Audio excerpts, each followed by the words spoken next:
Problemas técnicos, sim. Foi bem isso. Não, peraí. Temos tela? Aê, voltou? Aê, agora sim. Perfeito. Ó, deixa eu fazer o apanhadão então pra ficar na gravação direitinho, pra ficar no stream direitinho. Ó, boa noite, gente, boa noite. Então, a ideia hoje vai ser o seguinte, ó. A gente vai fazer um apanhadão de teoria da cor. Eu vou tentar mostrar como é que a gente usa a teoria da cor aplicada na pintura. Pra que serve para que serve esse tal de círculo cromático, entendeu? A minha intenção é fazer uma ponte com essa coisa das pessoas entenderem a teoria e não saber para que ela serve ou como que se aplica. É uma ideia que eu tenho tempo de trabalhar, já tem um tempão, então vocês estão aqui de cobaia para eu fazer isso aqui, certo? Bora! Boa noite, chat. Bem-vindos aí. Agora sim, Laura, fala oi com o pessoal, que agora eles vão te ouvir. É, e a Laura está me ajudando aqui hoje. Ela vai me ajudar com o chat. Certinho? Então, gente, bora lá. Deixa eu. Peraí que eu tô com imagem errada no Photoshop. Não quero dar spoiler nos trem, né? Bora lá. Deixa eu pegar minhas anotações aqui. Rapidinho. Uhum.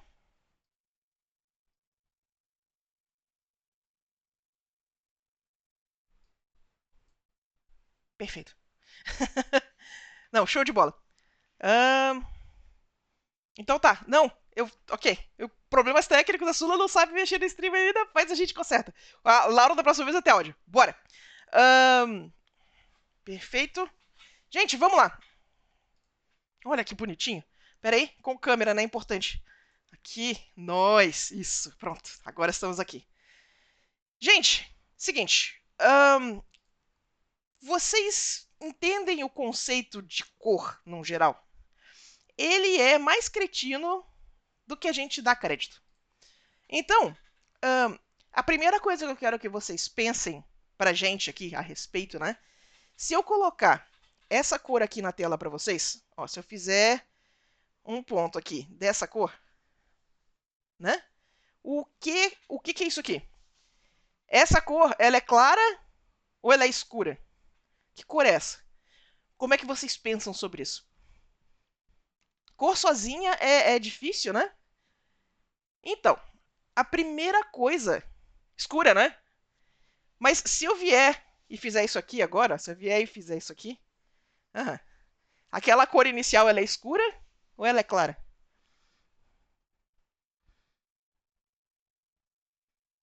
Intenso, né? Então, eu quero que vocês comecem a pensar em cor não como uma cor isolada, certo? A cor, ela sempre vai existir em relação à coisa que você está comparando ela em.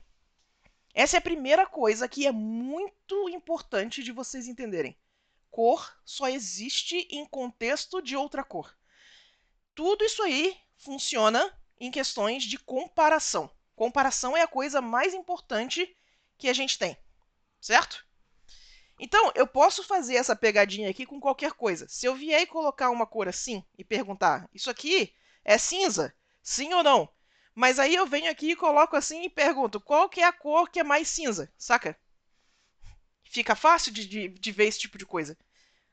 Faz sentido isso? Faz sentido como é que o contexto é importante pro que a gente quer entender de cor? Certo?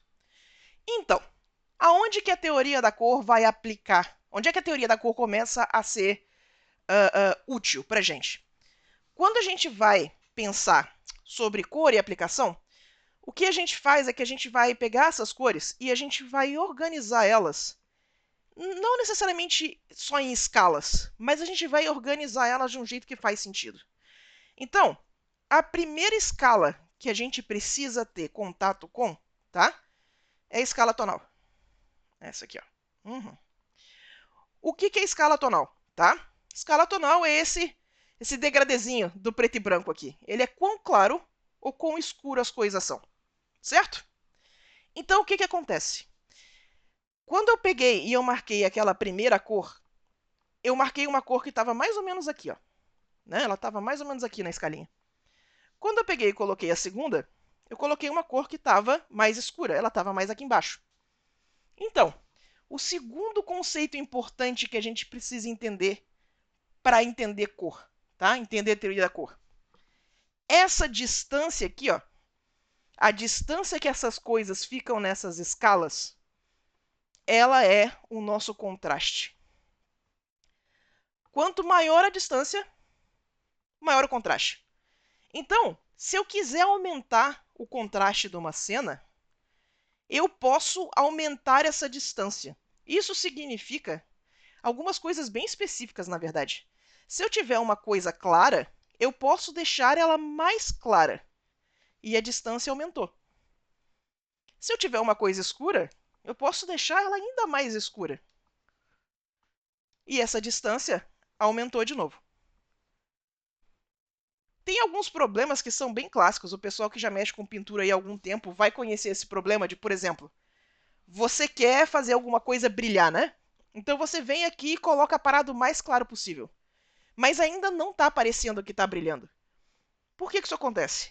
Provavelmente não está brilhando porque o resto da sua cena está acontecendo todo muito perto aqui, ó.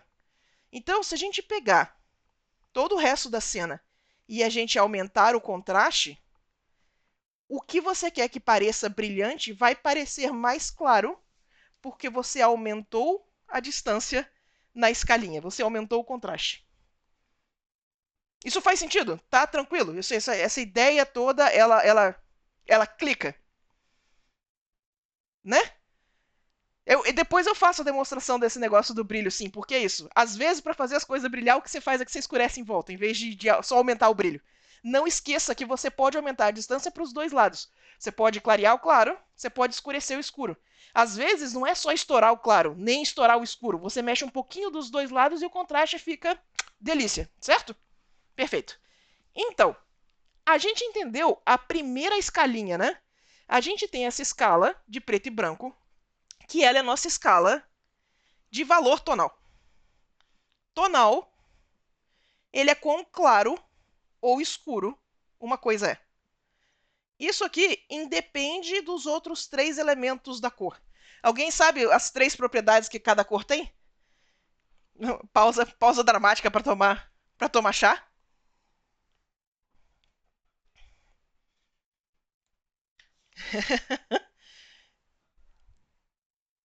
Uhum. Tom, isso. Saturação e luminosidade. HSL, para o pessoal que conhece, aquele Hue, Saturation, Lightness, né? Hue, Saturation, Value, tanto faz. Cores têm propriedades, caraca! Então, olha só. Quais são as três propriedades da cor? Só pra gente relembrar, né? A gente tem o claro e o escuro. Deixa eu fazer uma anotaçãozinha chinfrinha aqui, ó. A gente tem o claro e o escuro. E eu desenhei ao contrário, vocês vão ter que lidar com isso. A gente vai ter cinza e saturado, né? E a gente tem as cores em si, né? Que é o croma, matiz, rio, como você quiser chamar. Uhum. Toma 3 cores que não são RGB para vocês lidarem com. O que eu quero que a gente comece a pensar nisso aqui é o seguinte, ó. Cada uma dessas propriedades, tá? Igual eu acabei de explicar a escalinha do tonal, cada uma dessas propriedades você pode organizar numa escalinha desse jeito, tá? E você vai criar contrastes igualzinho você faz com o tonal. Uhum. Ó, então tem saturação. A gente pode fazer a mesma coisa, ó, com o croma. Então a gente vem aqui, vamos pegar um verde, vamos pegar um vermelho e botar do outro lado, ó. Certo? Só que dessas propriedades, delas tem mais atributos do que só dois, do que 0 e 1, né? Do que muito pouco e muito. Essas são o RGB. E aqui, é o RGB, né? A croma, a cor em si. Aqui vai entrar aquele tal do círculo cromático que todo mundo conhece. Olha essa treta que massa. Esse velho amigo de vocês. Certo? O que é esse círculo cromático? Esse círculo cromático, inclusive, ele tem um pouquinho de treta, porque tem gente que coloca branco no meio, tem gente que coloca preto no meio. Eu sou a favor de colocar cinza no meio, porque o que é esse círculo cromático?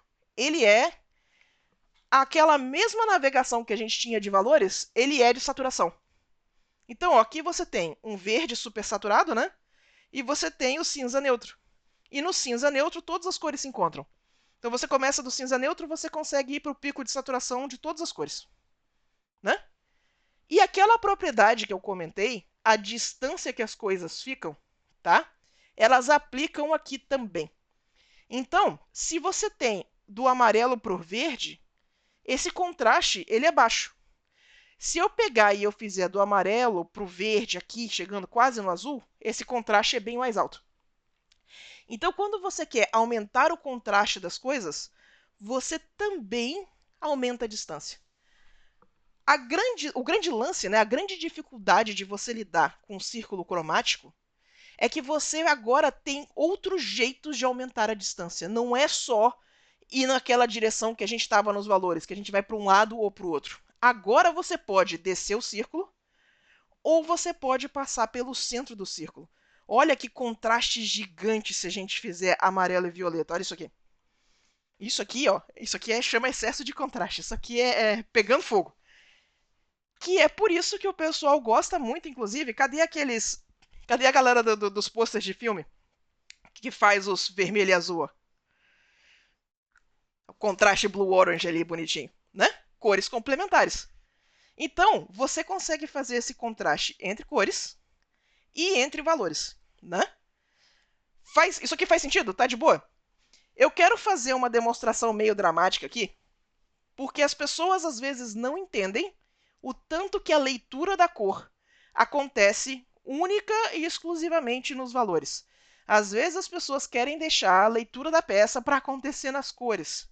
Cuidado com isso, que isso dá treta, tá? Eu vou mostrar para vocês aqui. Deixa eu pegar um Splash de LOL, porque Splash de LOL tem leitura boa. Então a gente vai vir aqui. Deixa eu pegar. Cadê os meus Splash favoritos? Eles estão tudo salvo aqui, só um instantinho.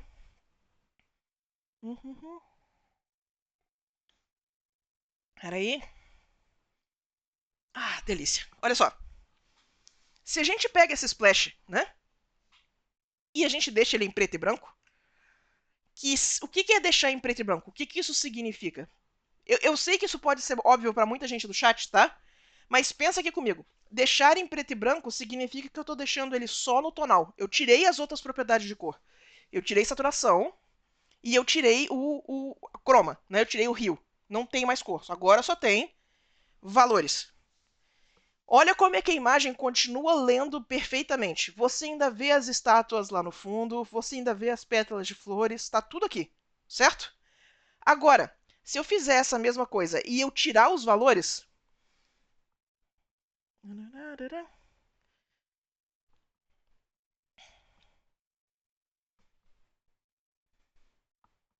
Olha como é que você não consegue mais... Eu peguei todos os valores dessa imagem e transformei em cinza 50%.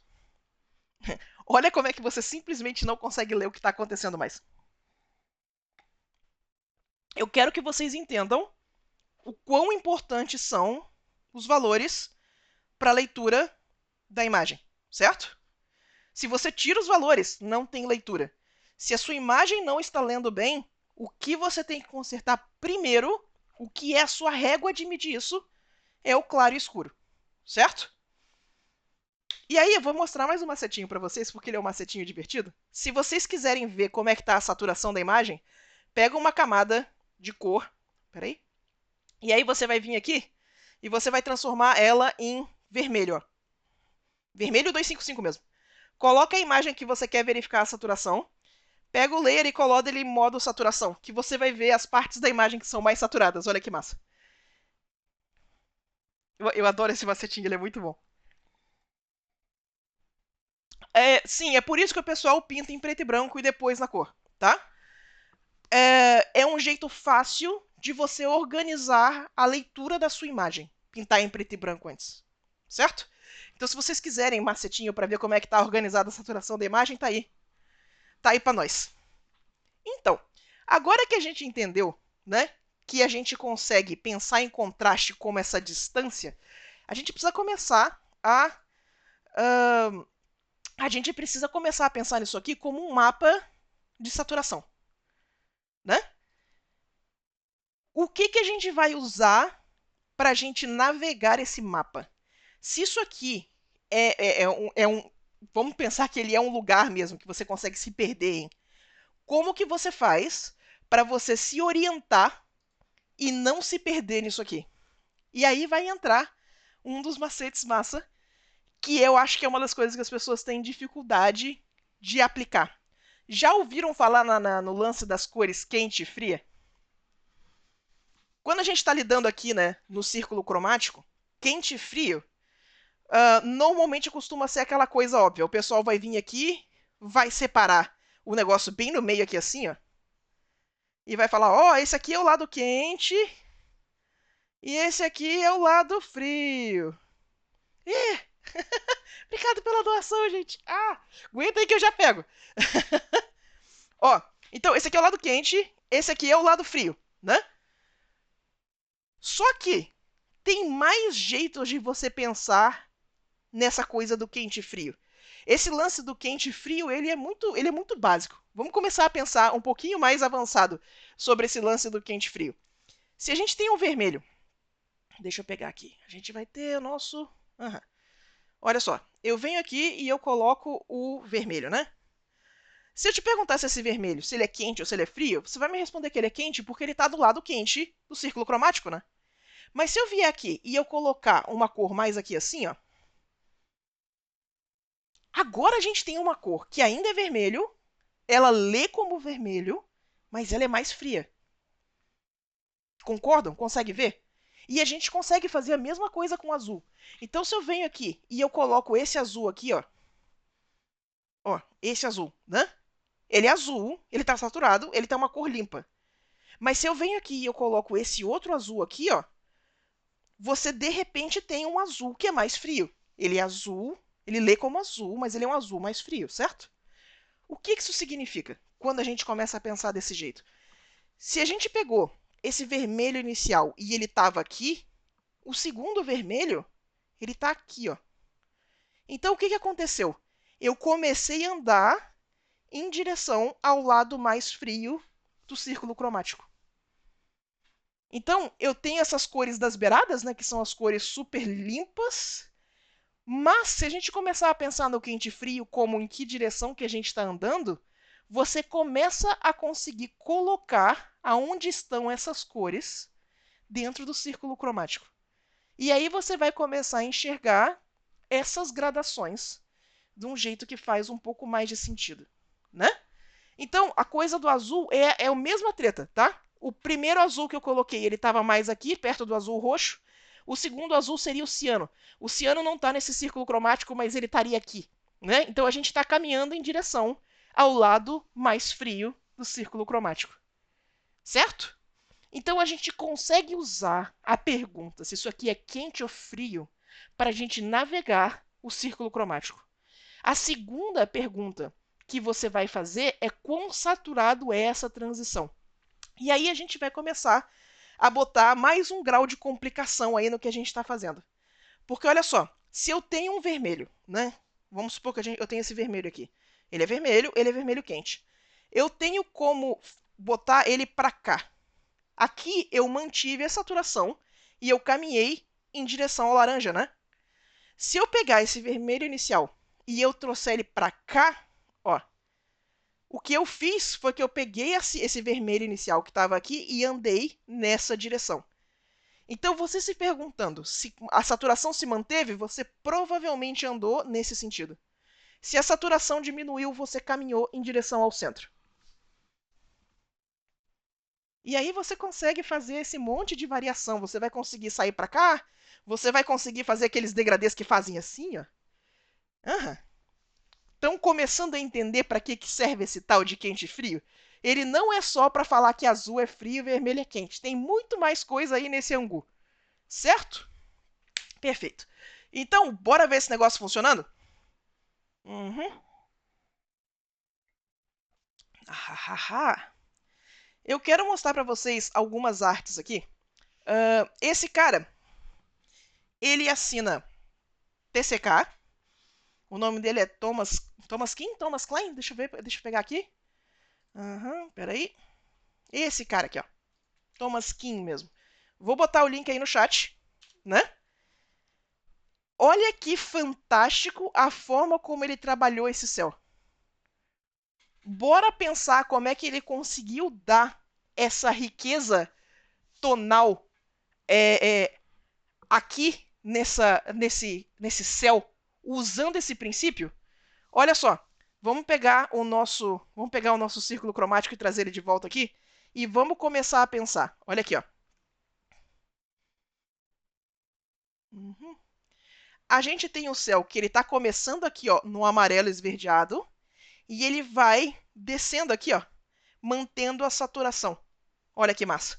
E aí, olha que legal. Você está vendo as partes do personagem que chamam a atenção? Por que elas estão de vermelho? Olha a posição que está o vermelho aqui, ó, em relação ao nosso céu. O céu, então, são cores análogas, que são cores vizinhas, né? E os detalhes são uma cor complementar, que elas fazem o máximo de contraste possível com esse contexto que você criou. Então, a gente consegue pegar essa ideia dessa navegação e olha só, se você, como a gente estava falando, né? A distância das coisas, esse caminho que você faz, ele é a parte importante da criação da paleta. Então, se eu pegar e eu transformar esse caminho nisso aqui, vamos supor que eu vou fazer o meu céu agora, ó, vindo do verde até o roxo. Eu posso colocar os accents laranjas, que essa paleta continua funcionando. O que você faz é que você trilha caminhos nesse mapa, e o importante são os caminhos, não necessariamente o ponto de destino e o ponto de chegada. Então, entender esses movimentos que você faz para você criar interesse na imagem é como você aplica a teoria de cor. Certo? Bora ver isso aqui funcionando mais uma vez. Bora mapear outra peça. Agora eu vou mostrar para vocês um dos caras que é meu herói da arte, que ele é um artista chamado Bron. Bron é um cara que trabalha fazendo concept art para as peças de Diablo. Ele é muito bom. Eu vou colocar o nome dele aí no chat, tá? Se vocês quiserem procurar, já coloquei o art no final. É isso aí que vocês jogam no Google para encontrar a galeria dele. E o que o Bron faz que eu acho muito fantástico? Ele usa esses tons mais acinzentados. Ele usa o centro do círculo cromático de uma forma muito intencional. E isso cria uma coisa que eu quero trazer para vocês, esse conceito, que se chama riqueza cromática. O que é riqueza cromática, tá? Quando a gente começa a pintar, a gente tem essa mania de fazer uma cor base, aí coloca uma sombra, aí coloca um brilho, e aí as coisas ficam meio duras e você não sabe por quê. Então, vamos olhar essa pintura com esse olhar que a gente acabou de adquirir. E vamos prestar atenção. Olha esse degradê aqui no céu. Olha como é que ele começa desse amarelo alaranjado e ele vai passando para o verde à medida que a gente faz esse movimento aqui, ó. E à medida que você vai chegando lá em cima, olha ele passando para o magenta e chegando no roxo, ó. É tudo bem desaturado, não precisa ser super colorido. Mas olha como é que tem essa variação cromática. Aí aqui ele passa, né, do amarelo pro verde e vai passando pro magenta. E aqui embaixo, ó, ele passa primeiro pelo magenta para depois passar pro azul. Então, ó, amarelo, verde, e aí ele faz a volta, né? E aí do lado ele tem amarelo. Amarelo já passa pro rosa, ele faz aqui, ó, e passa pro azul. Olha que massa. Então esse degradê dele é uma loucura, ó. Mas olha o interesse cromático que você cria na peça. Olha como é que tem uns pontinhos azul mais forte aqui. Olha essa saturação, que coisa delícia, olha. E isso é só para criar interesse no fundo, ó. Olha como é que a árvore que está atrás da figura principal também tem um degradê. Olha como é que aqui é mais amarelo. E a gente vai passando para o laranja. E à medida que a gente vai chegando aqui em cima, ele vai chegando com esses tons mais arroxeados, ó. Ele vai entrando com os tons frios. Ele caminha nessa direção fria da paleta. Olha que interessante que fica. olha a caveira aqui na frente, né? Olha essa sombra super quente. E aí, à medida que a gente vai chegando na luz, ele vai puxando o azul, ó. Ele vai puxando esse tom mais frio. Aqui a gente está perdendo a saturação. Então a gente sabe que as caveiras aqui da frente, elas estão fazendo, ó, elas estão começando aqui, né, nesse roxo e estão passando para cá, ó. E aí, ele mantém o tonal disso aqui tudo super baixo, mas ele usa o contraste de cor para a gente ver essa quantidade de detalhe. Então você consegue, tá? Você consegue colocar essa riqueza cromática, você consegue colocar esse mundo de variação de cores aqui, sem você mexer no seu tonal, sem você perder a leitura da sua imagem. Certo?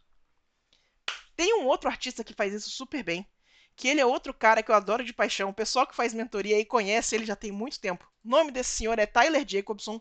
O Tyler faz isso bem demais da conta, tá? Então eu quero trazer essa imagem do Tyler aqui. Deixa eu ver se ela vai abrir direitinho. Botei o link do portfólio dele aí no chat. Já pode pegar aí também. Uhum. Olha que fantástico. Essa peça, eu sempre uso ela de exemplo, porque ela tem vários desses conceitos super bem aplicados. Primeiro, a gente estava falando, né, que a gente pode usar essa distância entre os tons para a gente gerar contraste, né? Quando a gente gera contraste, a gente chama atenção. Então ele organiza essa peça de jeito que a parte mais clara da imagem fique bem próximo de uma parte bem escura. Olha só como é que você isola, olha como é que fica super escuro e super claro, um perto do outro. E isso aqui chama atenção. Aí ele começa a organizar o resto da imagem para a gente fazer profundidade. Então, olha só essa parte desse fundo, ela é separada basicamente em 3 pedaços, ó. A gente tem essa parte aqui que é o fundão mesmo. Repara como é que essa parte é super baixo contraste. Se a gente pensar na diferença de escala tonal, olha só, a gente tem um tom super claro e as partes escuras dele não são tão contrastadas, olha. Elas não são super escuras. Então ele faz esse recurso da gente isolar esses tonais aqui para criar profundidade. O personagem aqui da frente, ele vai do muito claro até o muito escuro. Olha a diferença do contraste, ó. E aí você chama atenção, você cria essa hierarquia de leitura aqui. Então, olha só, o que ele faz, né? Ele pegou toda essa parte aqui do fundo, deixou ela super baixo contraste, e aí ele pegou e usou esse lance que a gente tem da variação de cor para criar interesse nessa área. Então repara como é que ela começa nesse magenta clarinho, bem desaturado, e à medida que a gente vai entrando, olha, ela vai vindo pro azul. Então ela tá indo do magenta, né? Ó, ela tá indo do magenta pro azul. E quanto mais aqui pra frente, ó, mais azulado fica. Pera, deixa eu botar na cor que vocês enxerguem a seta agora. Só que o pulo do gato é que, por mais que ele esteja usando o azul na paleta inteira, o único lugar que o azul tá super saturado é aqui na magia. Então, quem chama atenção é a magia. Ele não só está usando a escala tonal para criar contraste, como ele está usando também a escala de saturação. Conseguem ver? Conseguem ver como é que essa imagem está super bem construída? E aí, olha só mais um detalhezinho aqui. Se lá atrás a gente está com esse negócio super baixo contraste, aqui na frente também é baixo contraste. Só que aqui, em vez de ser claro igual lá atrás, né? Aqui é escuro. Você vê que os pontos claros da imagem, eles não são super claros, olha. Se eu pegar o ponto aqui de trás, não vou nem pegar o ponto mais claro, ó, e trazer para cá, olha a diferença. Só que fazendo esse degradê, fazendo essa transição suave, né, de usos de claros e escuros, ele cria essa sensação de profundidade. E aí a gente tem o personagem principal aqui no meio, que ele sim está usando a escala tonal inteira e está usando a escala de saturação de uma forma mais aberta para isso aqui fazer sentido. Faz sentido? Começa a fazer um pouco mais de sentido como é que vocês vão usar essa tal de círculo cromático a seu favor? Como é que a gente vai usar para a gente aplicar isso? Então, riqueza cromática, né? Esse lance da riqueza cromática, a gente usa muito a ideia do quente e do frio para a gente criar essas áreas de interesse nas imagens que a gente curte. E olha, gente, eu estou usando um monte de pintura aqui de exemplo. Mas isso aqui não acontece só em pintura, não, tá? Então, se vocês tiverem cor chapada, arte de anime, background de animação, tá tudo lá. Não tenha medo de usar essa mesma ideia para vocês fazerem outro tipo de arte. Olha que delícia. Olha só. Aqui a gente tem background de Steven Universe, que aliás tem uns backgrounds fantásticos. Então a gente tem, olha só, o céu ele é azul, frio, né? À medida que a gente vai descendo para o horizonte, ele vai ficando. Deixa eu pegar uma cor que vai aparecer. Ó, ele vai tendendo para o cinza. Então, em vez de a gente estar perdendo, em vez de a gente estar caminhando na direção do círculo, a gente está caminhando em direção ao centro, né? E para fazer contraste aqui na frente, como a paleta de Steven Universe é muito pastel, as coisas pastéis não costumam ser tão saturadas, tá? Eles trabalham muito com tons que são com a saturação bem controlada, mas aí eles usam muito temperatura de cor para fazer esse contraste. Então o céu é azul, a estátua ela tende para esse roxinho, e para fazer contraste com o roxinho, deixa eu limpar aqui nosso círculo cromático, peraí. Ó, a gente está com o céu azul, que está fazendo esse movimento aqui. A estátua está com a sombra mais aqui assim, ó, e a luz aqui assim.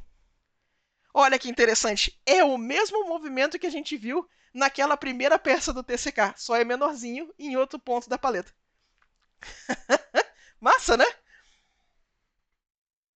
Então aí começa a fazer um pouquinho mais de sentido como é que vocês vão usar essa coisa, esse treco de teoria da cor para fazer, para construir a paleta de vocês, para conseguir trazer toda essa variação de cor e essa profundidade para a gente conseguir explorar isso na nossa peça. Gente, segura as perguntas aí que eu vou fazer a sessão de perguntas e respostas daqui a pouquinho. Aguenta que eu tô quase terminando a parte teórica. Tem mais um exemplinho que eu quero mostrar para vocês, tá? Deixa eu ver aqui. Eu tô falando esse tempo todo dessas artes que passam faz o degradê pela beirada do círculo cromático. Eu quero mostrar mais uma arte aqui. Ela é de um artista chamado Lucas Graciano, que também pinta óleo. Deixa eu pegar o link dele aqui para vocês, rapidinho. Cadê? Cara, tem muita arte boa. Quando vocês começam a entender essa parte de como funciona esses degradês, ó que massa. Fica muito mais fácil de você analisar essas paletas de cor e começar a trazer isso para o nosso trabalho. Ó, botei aí o link da imagem do Lucas Graciano. Olha só que peça fantástica. Vai, Photoshop, coopera. O Lucas Graciano, ele tá trabalhando, em vez de ele fazer a descida aqui pelo círculo cromático, igual a gente estava comentando, essa peça dele passa pelo centro. Então, olha que interessante. A gente está trabalhando com o azul esverdeado e ele passa para o laranja. Então, a peça dele está aqui, ó, e ela passa pelo centro. Acho que mais nessa direção aqui, né? Ó. E aí você tem todos esses tons neutros aqui de transição. E olha que fantástico que fica. Ele faz uns picos de saturação do vermelho e do laranja no personagem, para dar aquela sensação de pele mesmo. Mas você vê que tem todos esses tons mais amarelados, né, mais tons terrosos, ó, que eles são de transição. E a gente tem o azul da magia fazendo contraste. De novo, a gente tem aquela intenção de que, olha só, a parte mais clara perto de partes bem escuras, para a gente chamar a atenção. Nos outros lugares que a gente tem regiões escuras, elas não estão diretamente relacionadas com as áreas mais claras. Então você cria, ó, esse calço, né? Você cria esse movimento escuro em volta do personagem. Tem a sobreposição e a gente tem o glow da magia fazendo contraposição com as bordas escuras. Olha que fantástico, olha que peça massa demais da conta. Então ele faz a coisa da composição dele é só cor complementar. Ele passa pelo centro e vambora. Certo? Então, olha, gente, fazer zigue-zague pelo círculo talvez dê certo. Eu quero que vocês experimentem, porque vai ver, você vai começar a criar uma harmonia que as pessoas não estão acostumadas e vai chamar atenção pra cacete, saca? Chris Han também é fantástico, amo de paixão. Ai, Hernanda. Oi? Meu Deus, tá, peraí. Bora lá. Eu tenho, peraí, tenho. Tenho. Aham. Eu também gosto de brincar com isso, pera aí. Ai, gente, eu não uso muito as minhas peças de exemplo, porque eu sempre acho, tipo, olha só como é que eu fiz isso aqui bem, saca? E, tipo, não é isso. Mas olha só, olha só. Agora vocês vão entender por que eu gosto de roxo. Olha aqui. Olha o azul. Começa aqui no azul saturadão, passamos pro roxo, descemos aqui no violeta, ó. E o fundo é daqui pro verde. E aí a tom de pele tá aqui do lado, ó. Vai começar a ficar bem mais claro como é que a gente faz esses macetes, ó. Aí, ó, a outra peça que eu gosto demais, que são as minhas satir. Mesma coisa, ó. Olha, é a mesma paleta, gente, é o mesmo degradê, ela só tá com outro tonal. Eu não tenho nem vergonha de usar esse negócio. Faz sentido? Mas, ó, agora, acho que agora vai ficar bem claro como é que eu começo a organizar isso aqui. Eu gosto muito de fazer esse efeito, ó. Você tá vendo como é que tem um brilhão azul atrás do personagem? Ó. E aí, à medida que eu vou saindo para as beiradas, ele vai ficando esverdeado.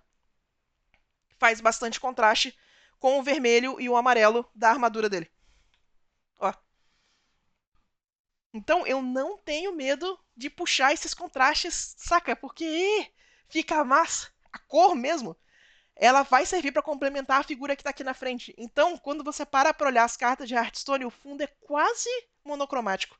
Eles sempre fazem a coisa bem baixo contraste pro personagem aqui na frente ficar coloridão e vir pra frente.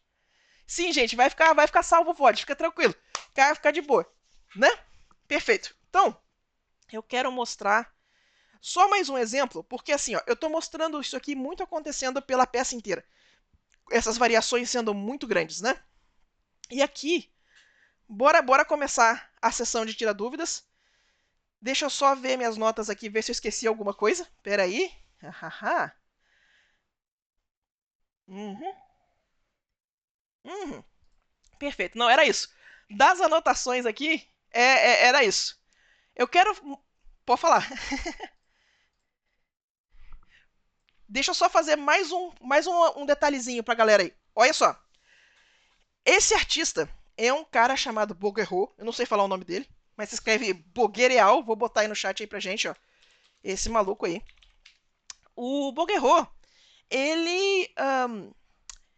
Ele faz a coisa do tom de pele muito bem. Não é do gosto de todo mundo, tem gente que acha meio overhanded, mas, na minha opinião, se você está começando a entender como é que pinta o retrato, como o Bouguereau pinta tudo, ele pinta todas as variações de cor, todos os detalhezinhos, ele é um artista excelente para a gente começar a entender como é que pinta a pele bem.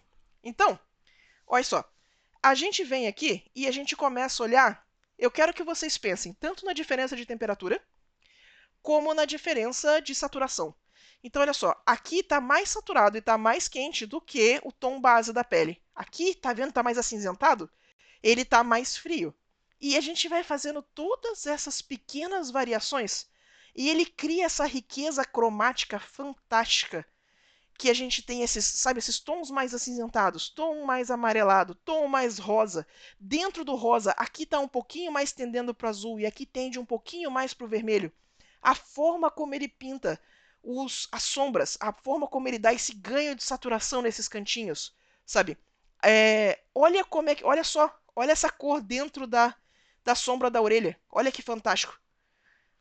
Então, se vocês querem começar a entender como é que um retrato é bem pintado, como é que funciona a riqueza cromática da pele, o Bouguereau é um ótimo cara para a gente começar a estudar, certo?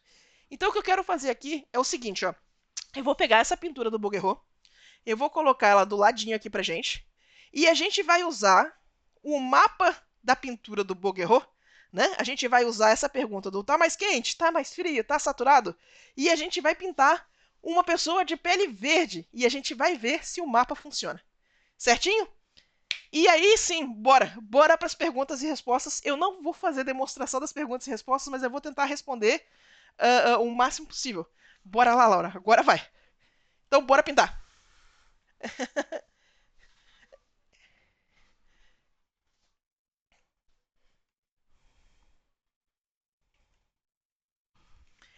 Olha, não vou dizer para você que é uma regra super comum, Mas a grande maioria deles trabalha com figura escura no fundo claro. Normalmente o fundo é mais claro. Grande maioria, diria que 80%, sabe?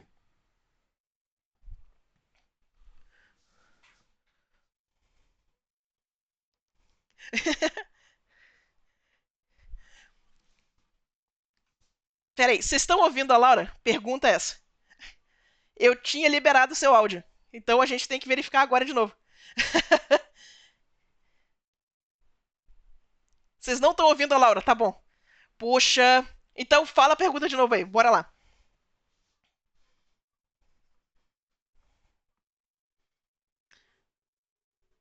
Tá. O grande lance é o seguinte: o que você quer? Como que faz para deixar uma imagem menos cinzenta, tá? Na hora de colorizar a imagem. O que você quer é contraste. Se você jogar toda a saturação para cima, você ficou tudo na beirada do círculo. Não é o que você quer. O que você vai fazer é que você vai achar picos de saturação. Então, força mais o quente e o frio. Força mais diferença de saturação. Pega um lugar e vai deixar ele mais saturado. Que você vai ver que vai começar a ficar muito mais colorido. Do mesmo jeito que a gente estava falando lá no início, tá? Que quando a gente quer fazer alguma coisa brilhar, a gente faz. A gente às vezes escurece o que está atrás, em vez da gente só clarear o brilho. A saturação é a mesma coisa. Às vezes, se você quer que uma coisa pareça mais saturada, o que você vai fazer é que você vai deixar as coisas em volta mais cinza. E isso vai deixar a cor parecendo mais contraste. Você vai aumentar a distância entre os dois pontos que você está usando no círculo cromático. Certo? Se você deixar tudo muito junto, muito na beirada do círculo, vai ficar sem contraste por causa disso. Então, use o centro do círculo a seu favor. Uhum.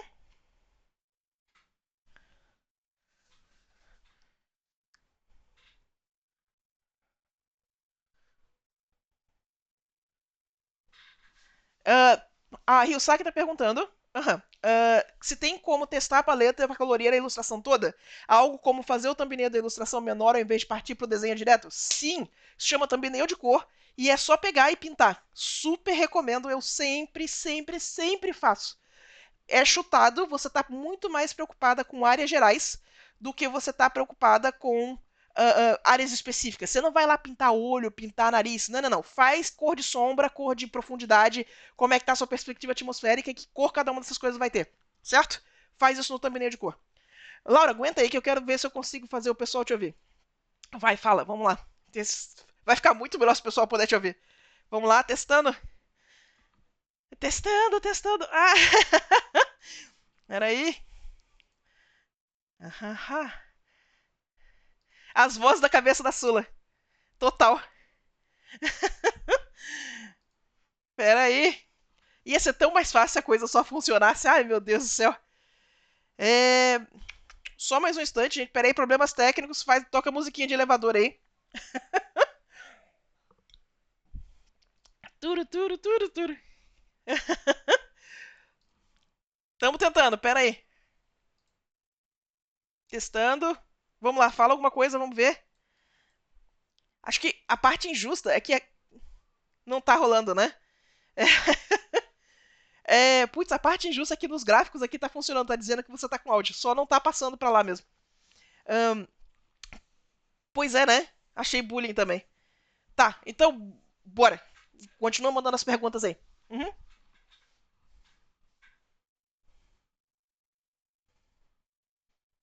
Isso. Olha só, eu estou usando um círculo cromático específico. Qual círculo cromático que a gente usa? Basicamente a sexta pergunta, né? Usa o círculo cromático do lugar que você vai mostrar a imagem. Quando eu estou pintando aqui no digital, tá? Eu gosto de usar esse aqui, porque para mim os complementos de cor fazem sentido nesse esquema de cor. Se eu trocar para o outro, vamos lá, cadê? Troca para nós. Não está funcionando. Pera aí. Isso. Eu acho que o verde começa a ocupar muito espaço. As coisas, tipo, o amarelo não é o oposto do azul, tá vendo? E aí, tipo, não, o amarelo não é o que faz contraste com o azul. O amarelo faz contraste com o roxo. Isso aqui para mim faz muito mais sentido. Eu acho que tem um pouco de preferência de artista aí. Não é só. Não é que um é certo e o outro é errado. É qual que vai te dar a relação que você curte. Aham. Aguenta aí, Lara, só um instantinho. Deixa eu explicar o que eu vou fazer aqui com a pintura. Olha só, gente. Fiz a minha base, tá? O que eu vou fazer agora? Eu vou começar a me perguntar o que tem da peça original para começar a orientar a minha marcação de cor. Então, o nariz dela tá mais vermelho e ele tá mais saturado. Então, eu vou pegar o tom do nariz, vou levar para o mais quente e vou manter a saturação. Ó, até dar uma aumentadinha. E aí a gente começa a fazer, olha que bonitinho que vai ficando, ó, a variaçãozinha de cor. Deixa eu puxar mais um pouquinho aqui. Vou começar a fazer, ó, as bochechinhas coloridas. Olha que massa. Embaixo do olho, eu não vou deixar tão laranja. Eu vou trazer um pouquinho mais para perto do verde. Porque ela não tá tão avermelhada. Igual tá a bochechinha, mas tá mais saturada. Então a gente vai pegar e vai usar, ó, a mesma ideia pra gente fazer aqui embaixo. E olha o contraste aparecendo, olha que massa. Em cima da cor, ela é mais desaturada. Então eu volto pro meu tom base, ó, vou em direção ao frio e puxo um pouquinho pro cinza. Aham, pode ser mais escuro. Ó que bonitinho, ó. Como é que a gente vai fazer o lábio aqui? Bora. Ele é mais quente. Aham, eu vou deixar até bem mais quente. Eu vou botar mais quente na cor e não vou mexer tanto na saturação. E vou marcar aqui, ó. Agora, na parte do brilhinho, eu posso aumentar a saturação. E aí a gente começa a fazer, ó. Vai ficando legal. Manda ver. Manda mais pergunta pra nós.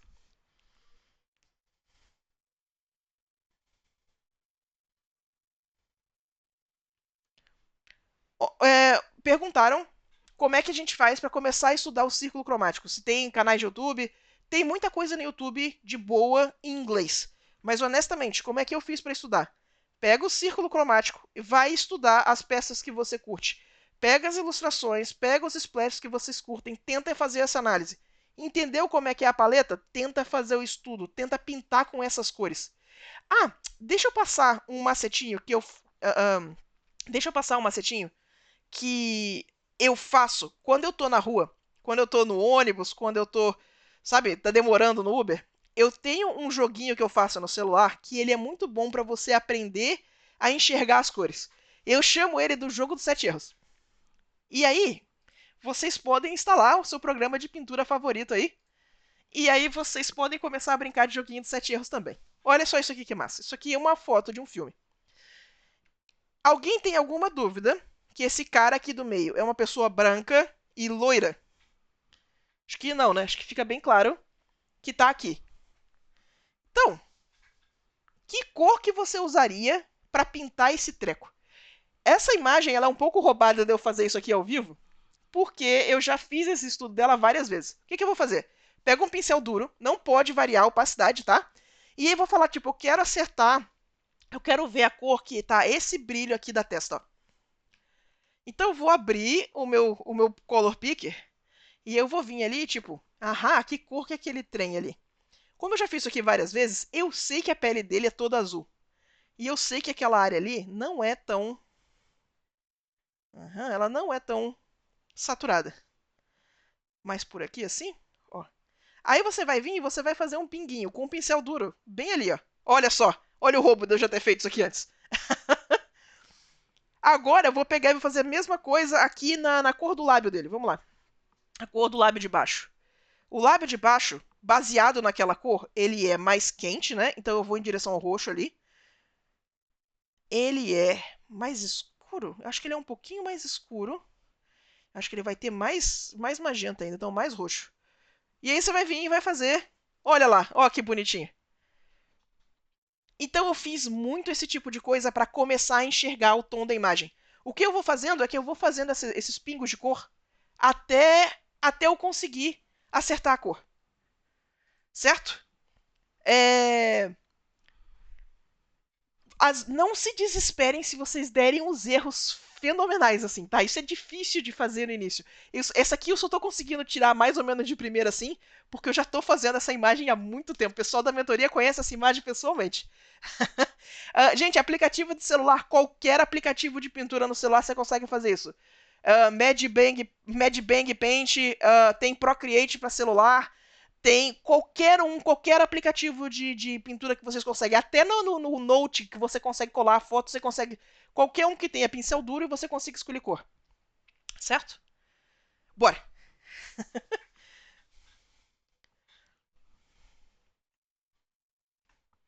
Ah, olha, perguntaram se eu tenho. Desculpa, eu não tô pegando o nome do pessoal. O Saint Luke perguntou se eu tenho dica para usar Gamut Mask. O Gamut Mask, ele é esse movimento do círculo cromático que eu comentei aqui. Ele é a mesma coisa, aplicação diferente. Então saca, ferramentas diferentes para chegar no mesmo lugar. Gamut Mask é só você pegar um pedaço do círculo cromático e jogar fora.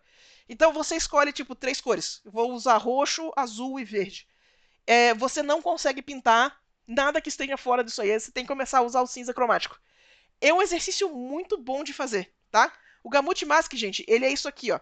Você vai vir aqui no círculo cromático e você vai jogar um pedaço do círculo cromático fora. Olha isso aqui, ó. Aqui, não, pera. Esse aqui. Isso, ó. E aí, a gente vai vir aqui e agora você só pode usar essa cor. Deixa eu botar aqui, pegar um pico de saturação aqui, ó. Ó, que massa. Pronto. Então, se eu for pintar uma cena que tem vermelho aqui, eu não tenho como chegar no vermelho. Eu só posso chegar aqui, ó. Então, meu vermelho vai ser esse laranja terroso, esse trem, esse marrom esquisito, esse lama de sapato aqui, saca? E aí você começa a entender o poder dessa paleta reduzida. Dá pra usar umas paletas super reduzidas. Olha isso aqui, ó. Essa aqui é muito gostosa de usar. Isso aqui é uma complementar, né? Ó, deixa eu editar o trem, o Colorus. Isso, obrigado. Ó, só que você também pode botar ela mais pra cá. Você pode passar no centro, você pode botar ela mais pra cá. Ó. Então é isso. O Gamut Mask é você jogar um pedaço do círculo cromático fora. Funciona super bem, tá? Eu só prefiro esse jeito de navegar o círculo cromático e usar o centro. No final acaba sendo a mesma coisa. O que eu tô fazendo é que eu tô fazendo um triângulo imaginário no círculo cromático. Então, escolha o seu jeito favorito de trabalhar. Mas a função é a mesma. Manda. A Lê perguntou. Bora.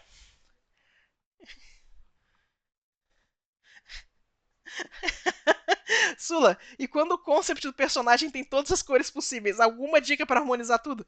Escolhe, bota a base branca, bota a base cinza e bota só uns pedacinhos coloridos. O tamanho que a cor usa, o espaço que a cor usa na imagem, também faz parte da composição. Então, por exemplo, você preencher um céu inteiro com uma cor super saturada vai dar uma sensação super pesada para a imagem. Então, se você pegar e fazer igual o que o Tyler Jacobson tinha feito, o azul super saturado tá só na magia, tem azul na imagem inteira, mas o super saturadão tá só na magia, também funciona. Então, se você tem um concept do personagem que é super colorido, usa a base cinza para ajudar a neutralizar e diminui o tamanho das áreas que vai ter todas as cores possíveis, porque aí vai virar realce, não vira aquela coisa que vira ruído, que tá tudo brigando um com o outro. Então, leve em consideração o espaço que as cores ocupam também. Manda!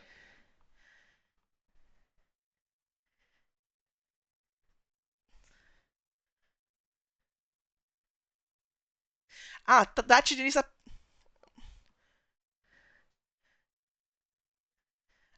tá.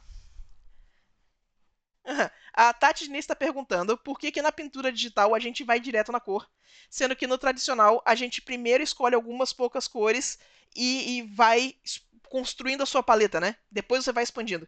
É simplesmente porque não existe como misturar cor no digital.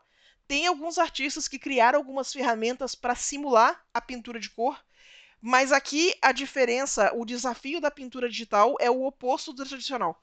Se no tradicional você tem que se limitar às cores que você tem disponível, né? Você tem que pegar e escolher carinhosamente quais são as tubos de cor que você vai usar. Aqui o desafio é o contrário. Você tem todo o espectro de cor que seu monitor consegue fazer disponível para você pintar. Você tem que selecionar quais que você vai usar agora, saca? Então são filosofias diferentes de pintura e é por isso que é difícil do pessoal fazer a navegação de um para o outro quando eles estão fazendo a transição. O fato de você não misturar cor aqui complica muito a vida do artista digital, porque a gente acaba morrendo de excesso de opção. Então, aprender a limitar a sua paleta é a primeira grande lição do artista digital. Não é para pintar com tudo, é para pintar com um negócio que funciona. Aprender a usar o centro do círculo cromático, como eu estou comentando aqui. Ah, isso aqui tem que ser mais escuro. Pode mandar. Foi isso? Tem mais pergunta aí, gente? Bora lá. Ah,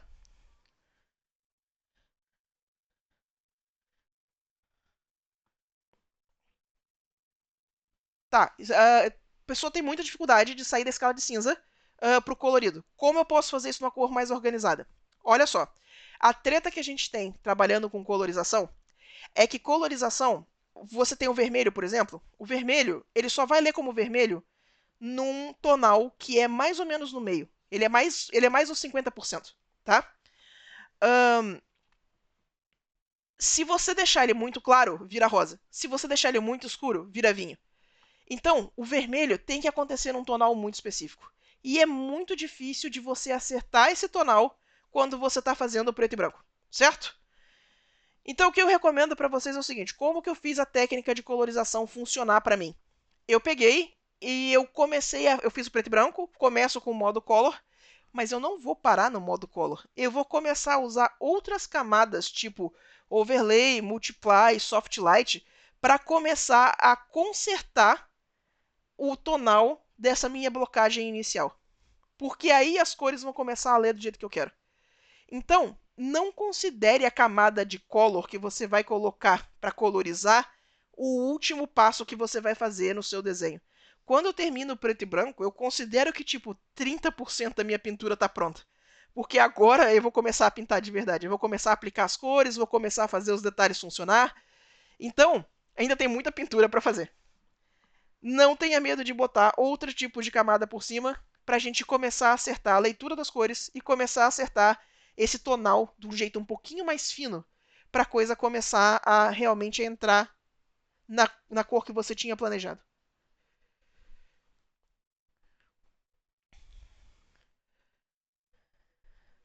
A Neita perguntou: quanto da cor depende do ambiente? Tudo.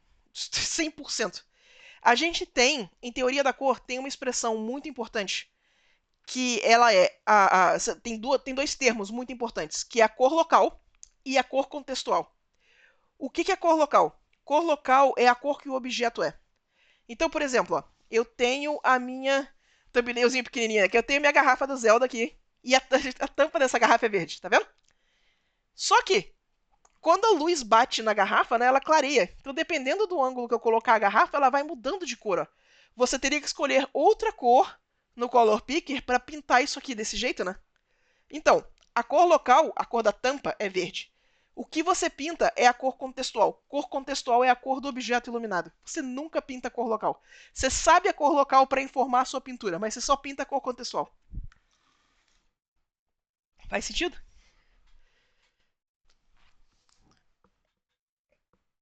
Hum.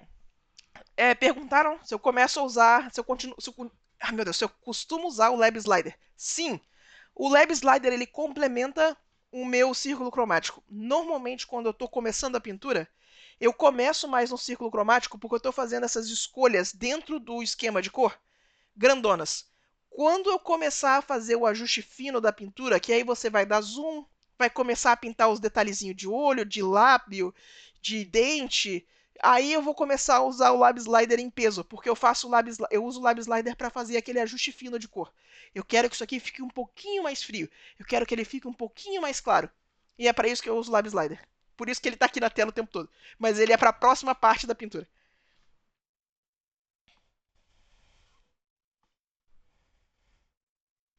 Uhum. A Kay me perguntou que ela tem muita dúvida para escolher cor de sombra e que ela gostaria de usar o Multiply para fazer isso. Perfeito. Olha só. ahn, deixa eu pegar e botar mais um pedacinho de teoria de cor aqui, então. Vamos fazer mais um. Fazer o capítulo extra aí da lição. Ahn, tem um negócio, tem um treco chamado constância de cor. Vocês já ouviram falar sobre isso? Constância de cor, ele significa que, dependendo do contexto.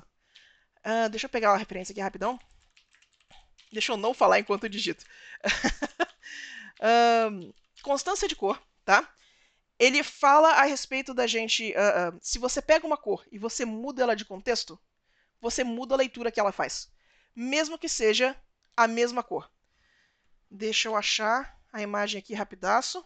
Essa também, o pessoal que fez mentoria também já conhece essa imagem aqui de. A gente já é íntimo dessa imagem já. Olha só. A pegadinha dessa imagem aqui. Tá vendo que tem dois quadradinhos marcados? Esses dois quadradinhos, eles são da mesma cor. O que eu quero dizer? Não é que eles leem da mesma cor. Se você fosse escolher uma cor para pintar essa peça, a cor que você escolheria para esses dois quadradinhos marcados é a mesma. Então, ó, vamos lá. Pincel duro, ó, ele tá sem... Não, pera. Pincel duro, sem nenhum tipo de textura ou transparência, tá vendo? Eu vou pegar a cor aqui e eu vou levar ela até lá. E você tá vendo que ela muda de cor no meio do caminho. Esse efeito acontece por causa da constância de cor. O seu contexto, tá vendo que todas as cores aqui desse lado, elas têm um pouquinho desse verde? Ó, o amarelo, o azul, todas elas estão iluminadas por essa luz verde. Então isso faz que esse cinza neutro avermelhado leia dessa cor. E se eu mudar o contexto para essa luz vermelha, ó, essa mesma cor vai ler como azul, em vez de ler como vermelho. Isso aqui acontece de outros jeitos também, tá? Aquilo é constância de cor, de tonal mesmo, né? De cor mesmo, de rio. Mas tem como a gente bagunçar, por exemplo, a leitura do tonal da imagem. Olha só. Se eu tiver uma base e essa base fizer isso aqui. Olha que massa isso aqui, ó. Vou botar um pouquinho mais forte. A gente vai vir aqui e a gente vai fazer assim, ó. Uhum. Aí a gente vai em cima, a gente vai fazer assim, ó. Então, é um quadrado com degradê, né? Aí eu vou fazer outro quadrado. E esse quadrado é um pouquinho menor. E ele é de outra cor. Uhum. E aí olha o que acontece. Se eu pegar esse quadrado e eu colocar em cima, olha o degradê aparecendo no quadrado de cima. Vocês viram que eu não desenhei nenhum degradê nesse quadrado. Mas o contexto muda a leitura que você tem dessa área. Sacou? Isso é constância, esse efeito chamado constância de cor. Os nossos olhos é bugado. Então a gente precisa aprender a ler a imagem além dessa ajuste que que os nossos olhos estão fazendo pra gente. Certo?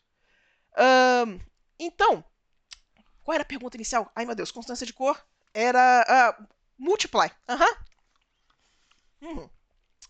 Como é que você vai fazer? Deixa eu mostrar uma artista que faz isso bem pra caramba, a cor no multiply.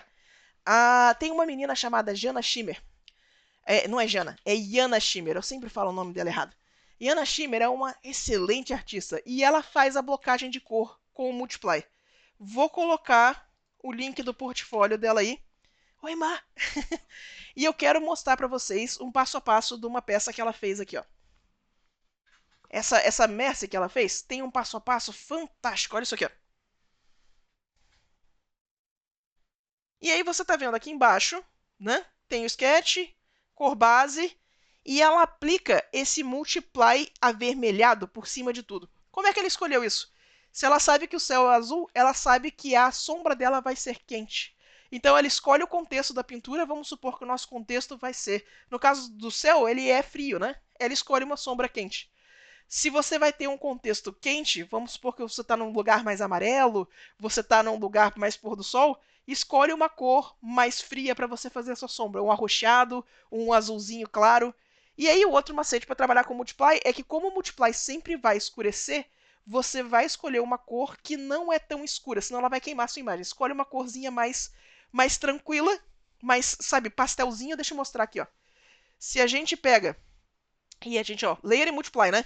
Se eu coloco uma cor muito escura e pinto por cima das coisas, fica tudo preto. Pera aí, pincel grande. Ó, fica tudo preto. Então o que eu vou fazer é que eu vou escolher uma cor aqui em cima. Olha, mais pastelzinho, mais de boa. Olha como é que ela começa a aparecer sombra. Então, a sombra quente, Sombra quente também dá pra fazer com amarelinho, ó. Ou, se você quer uma sombra fria, normalmente, principalmente o pessoal que mexe muito com mangá, faz muito roxinho ou faz muito esse azulzinho aqui, assim, ó. Esse azul pra mim é sempre azul calcinha, não tem como, esse azul mais talco. Responde. Ah, manda.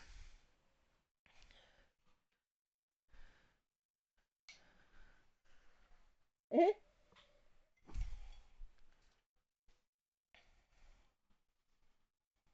Hum, tá. O, pes- o pessoal tá perguntando a respeito. Jamila, exato. O pessoal tá perguntando exemplos desse multiply sendo usado em peças mais flat. Eu quero mostrar pra vocês. Tem uma menina que eu gosto muito chamada Jamila. No... Pessoas que eu não sei falar o nome. Ela tem um tutorial de cel shade. Uhum. E essa peça dela é linda. Eu não vou colocar o vídeo inteiro tocando aí, porque se a gente vai subir isso aqui pro YouTube depois, não pode. Não quero ter copyright strike.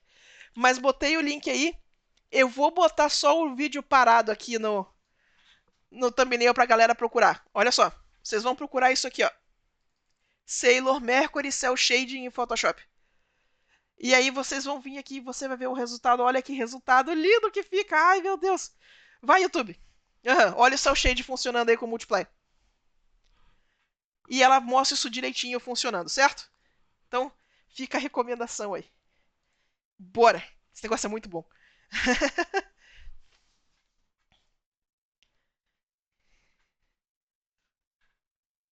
Ah, minha orquezinha bugueou. Ah,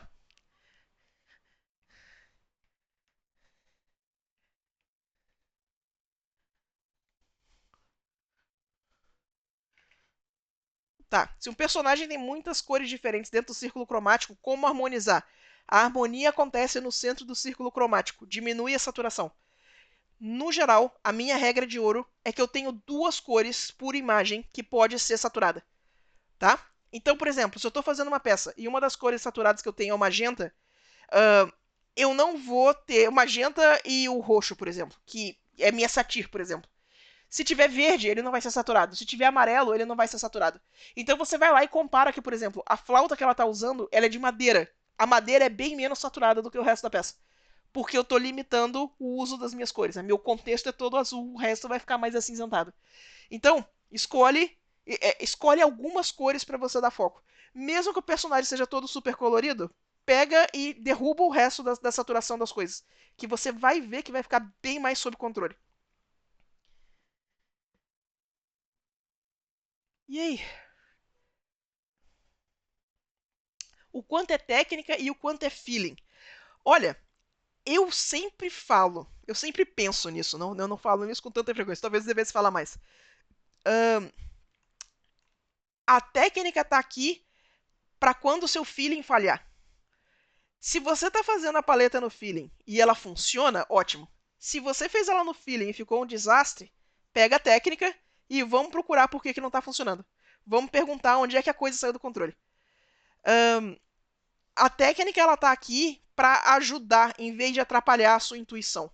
Se você faz tudo muito pela técnica, tem chance de que a coisa endureça um pouco, saca? Então, não fiquem tão preocupados em fazer as coisas super perfeitinhas, direitinhas, sabe? Faz no feeling e aí se a coisa sair do controle, se pergunta o que, que você pode usar esse conhecimento técnico que a gente está discutindo aqui para consertar por que, que não deu certo. É feeling primeiro, técnica depois. Quando a gente está começando, no entanto. Rapidinho, desculpa. Quando a gente está começando, no entanto, passa mais tempo estudando, passa mais tempo copiando, que a sua intuição vai ficar muito mais aguçada. Manda.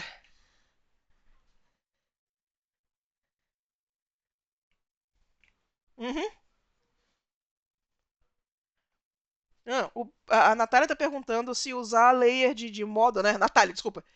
Se usar layer de modo é muito cheats ou se dá pra fazer. Dá pra fazer, gente, pelo amor de Deus. Olha só. Roubo em arte é pegar a arte dos outros e transformar em NFT, entendeu? Isso é roubo. Pegar a arte dos outros e falar que é sua também é roubo, tá? Isso aí não faz, não, isso é ruim. Agora, ferramenta pode usar tudo, tá liberadaço. Bora. O que você puder fazer para facilitar o seu processo, eu acho que fica melhor. Deixa eu fazer uma tangente rapidinho aqui. A gente tem, como eu estudo muito artista que faz pintura a óleo, eu sempre tenho esse ímpeto, essa vontade de pintar como se eu estivesse fazendo pintura a óleo. E, cara, eu tenho a sensação de que isso me atrasou um bocado. Porque o pessoal que faz pintura a óleo tem os macetes que eu não tenho. Sabe, quando você vê, e aí eu não tô nem zoando, se vocês tiverem a oportunidade de ver o Bob Ross pintando, presta atenção como é que ele usa o pincel. Presta atenção como é que a forma como ele faz a pincelada faz grande parte do trabalho para ele. Quando você está trabalhando com pintura tradicional, a tinta reage uma com a outra. Ela reage com solvente, ela cria 1 milhão de tons, sabe? E quando você está no digital, você não tem como fazer esse tipo de coisa. Aqui o meu degradê sempre vai ficar perfeito, a minha tinta é sempre perfeitamente opaca. Ela não tem essa reação, ela não tem essa variação que deixa o tradicional tão interessante. Então, você ficar tentando pintar sempre como se você estivesse emulando o óleo é abrir mão das vantagens que o digital tem. E às vezes pintar de um jeito mais digital é o que vai te dar o melhor resultado. Você não precisa ter uma estética digital, não é isso que eu estou falando. Mas você pode abraçar o que o digital tem de bom. Olha só, a gente estava falando do riqueza cromática, né? Deixa eu mostrar para vocês um dos macetes de riqueza cromática, que é uma coisa única e exclusivamente do digital, tá? O pessoal que faz pintura a óleo consegue esse tipo de variação fazendo aquele controle de tinta mais com mais solvente, tinta com menos solvente, fazendo a tinta mais grossa, né? Mas olha só, a gente que está aqui, a gente vai vir aqui, a gente vai criar uma camada de curvas. E nesse caso, como eu estou trabalhando com o verde, eu posso vir aqui na camada de verde mesmo. E aí você vai vir na camada, né? Desculpa, no canal verde. E aí você vai fazer uma escadinha. Olha isso aqui que massa, ó. Sobe um pouquinho, desce um pouquinho. Sobe um pouquinho, desce um pouquinho. Sobe um pouquinho, desce um pouquinho. Uhum. Aí a gente pode fazer o ajuste fino. Olha a quantidade de cor que isso aqui inseriu no desenho. Olha aqui, ó. Eu não vou usar porque ela deixou muito vermelho. Eu teria que fazer isso aqui com mais carinho. Experimentar, ver se o azul faz melhor.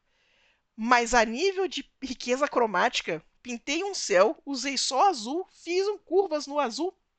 Delícia! Tá tudo com 20% mais cor. Então, não tenha medo de usar as ferramentas digitais, tá? A gente tem vantagem que os outros não têm, mas acho que a grande confusão que a gente faz é que a gente acha que todas as vantagens estão no digital. Não é verdade. Tem coisa que é muito mais fácil fazer no tradicional, certo? Então, use suas ferramentas. Bora! Manda! Ah, se eu recomendo algum livro sobre teoria das cores que ajudou a estudar. O Color and Light do James Gurney é muito bom. Se o pessoal puder pegar o link do livro e colocar aí, acho que ele é o livro que todo mundo recomenda. Ele é muito bom para introduzir esses conceitos, tá? Tem alguns outros livros de cor que eu curto. Tem um livro de uma mulher chamada Vic Murray. Deixa eu botar o nome dela aí no chat. Ó, ela é Vic Murray. Que ela tem um livro sobre harmonia de cor, pintado em aquarela, que eu também gosto bastante. Mas, gente, hoje em dia, Marco Bucci no YouTube, entendeu? Ele é ele é nosso salvador. Inclusive tem alguns vídeos do Marco Bucci que eu mesmo legendei. Então eles têm legenda em português, que é os livros, que é um vídeo sobre cor da sombra no canal do Marco Bucci. Deixa eu botar o canal dele aí também. O nome do canal dele é Marco Bucci. Uhum. Procura o vídeo dele lá sobre cor da sombra que você vai gostar. Mas, de novo, cara, esse negócio de cor é muito aprender a observar. Tudo isso que eu tô mostrando aqui para vocês é para a gente conseguir fazer essa análise mais crítica, mas entender mais o que a gente está olhando para a gente conseguir aplicar no nosso trabalho depois. Certo? Manda. Ai, meu Deus.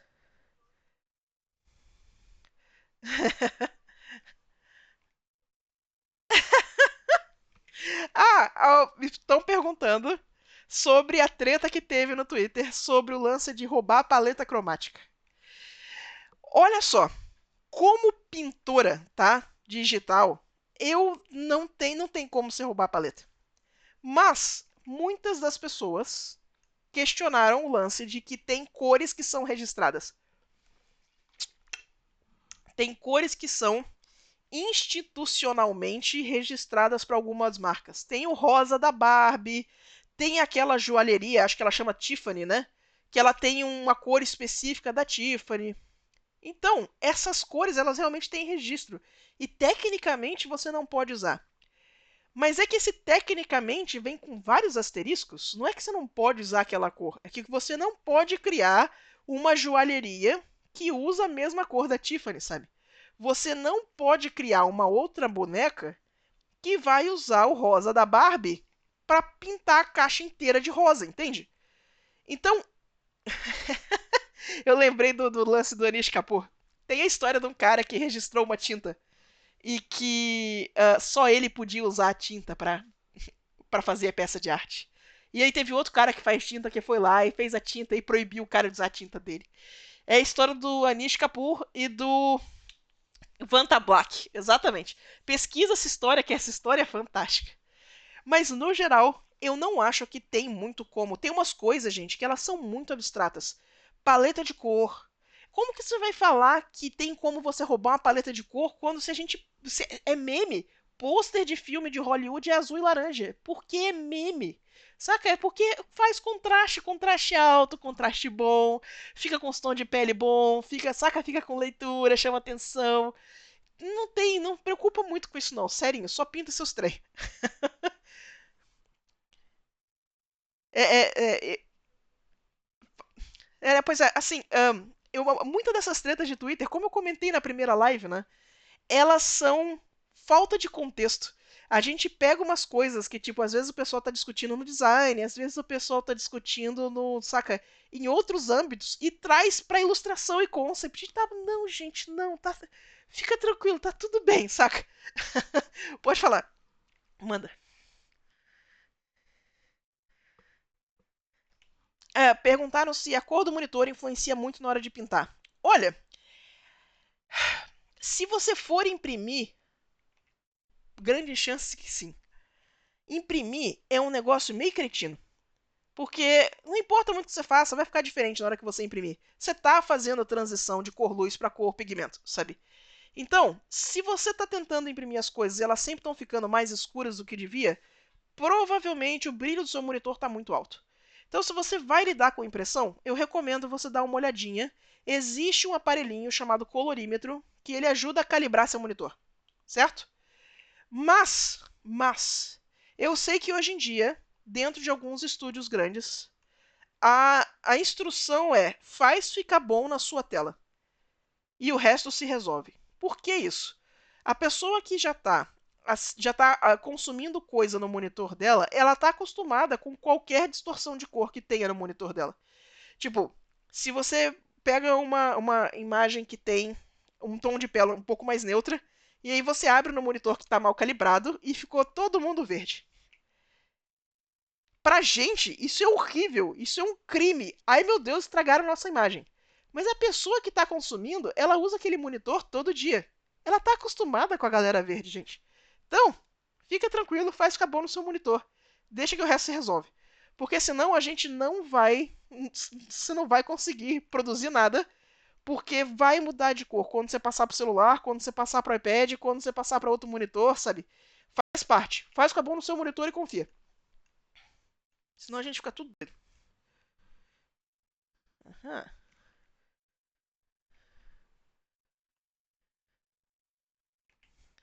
Ah, posso sim. Olha só.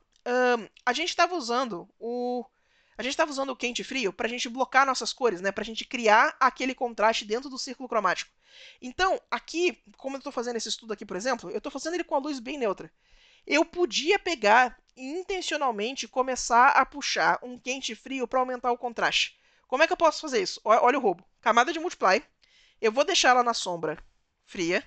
Então, ó, azulzão em cima de tudo. Ó, que roubo. Não, vou deixar mais neutro, mais escuro. Isso, pronto. Estamos com uma sombra fria em cima de tudo, né? Agora eu vou pegar e vou escolher um laranja, vou colocar um layer de linear dodge. E vou fazer, por exemplo, o ring light. O roubo favorito. Deixa eu botar um pouquinho mais laranja nesse ring light. Isso. Olha que massa que vai ficando. Falando no azul e laranja, né? Ó. Então, você pode vir e começar a escolher as suas cores pra gente já vir atrás desses efeitos, ó. Aí o que eu tava comentando é da gente não parar no meio do caminho. Quando você está usando colorização, não faz só uma camada de cor e acha que está resolvido. Quando você estiver fazendo esses ajustes de iluminação com esses modos de camada mais intensos, também não para só num layer, tá? Olha só, fiz o ring light, vou proteger a transparência, eu vou vir aqui em cima e vou fazer a variaçãozinha de cor, ó, aqui dentro. E aí, em cima disso aqui, vou botar um overlay. Oi, diz oi pessoal, Pedro. Esse é meu marido, gente, ele existe. Eu vou vir aqui, ó. Vou colocar o overlay em cima do ring light e olha os brilhinhos que dá pra gente fazer, ó. Olha que massa que vai ficando. Ih, acordou o gato também. Ih, ele tava tão tranquilão hoje. Bora. Fez sentido como é que a gente começa a usar esse quente e frio pra fazer umas iluminações mais dramáticas? Agora eu posso vir, agora que eu fiz isso aqui, né? Vou voltar aqui no multiply inicial. Posso pegar e tirar, ó, a silhueta do rosto aqui. E vou pegar e vou deixar um azul mais claro. Aham. Ó o contraste, olha que massa que vai ficando. Deixa eu separar a silhueta do fundo. Inclusive, se vocês acompanham os sketches que eu posto no Twitter, no Instagram de vez em quando, você vê que eu faço muito isso aqui de cortar, ó, a silhueta do personagem do fundo. Certo? Faz sentido essa loucura? Nós. O Pedro existe. Ah, eu vou falar que vocês mandaram um oi pra ele. Certinho, gente. Fez sentido essa. Como é que a gente explora bem esse quente e frio? Não tenha medo de pegar e escolher. Escolhe um tom azul, pinta tudo, vem com amarelo e pinta a luz, vê o que acontece. Faz o contrário. Bota marrom em cima de tudo, pega um azulzão e vem pintar tom de pele. Que vai ficar massa. Certo? Não tenha medo de explorar esse trem. Bora, deixa eu salvar isso aqui e voltar pra minha orc clássica aqui. Vamos.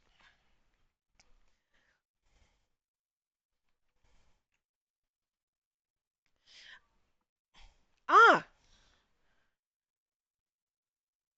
tá, posso sim. Olha só. Tem um macetinho que o Photoshop faz que ele vai ajudar pra caramba se vocês estiverem trabalhando com impressão. Vocês sabem que tem umas cores que não imprimem, né? E às vezes a gente prevê as cores que não imprimem, não é tão fácil. Então o Photoshop tem um recurso. Abre o Color Picker e aí vocês vão apertar Ctrl Shift I. É isso aqui. Era aí. Era aí. Era. É Ctrl Shift I. Era aí. Ou Ctrl Shift Y. Isso, Ctrl Shift Y. Aê! Olha que massa. Você tá vendo como é que ficou cinza uma parte da escala? Essa parte cinza é a parte que não imprime. E agora, quando você for mexendo de cor, olha ele ajustando em tempo real quais cores são impressas ou não.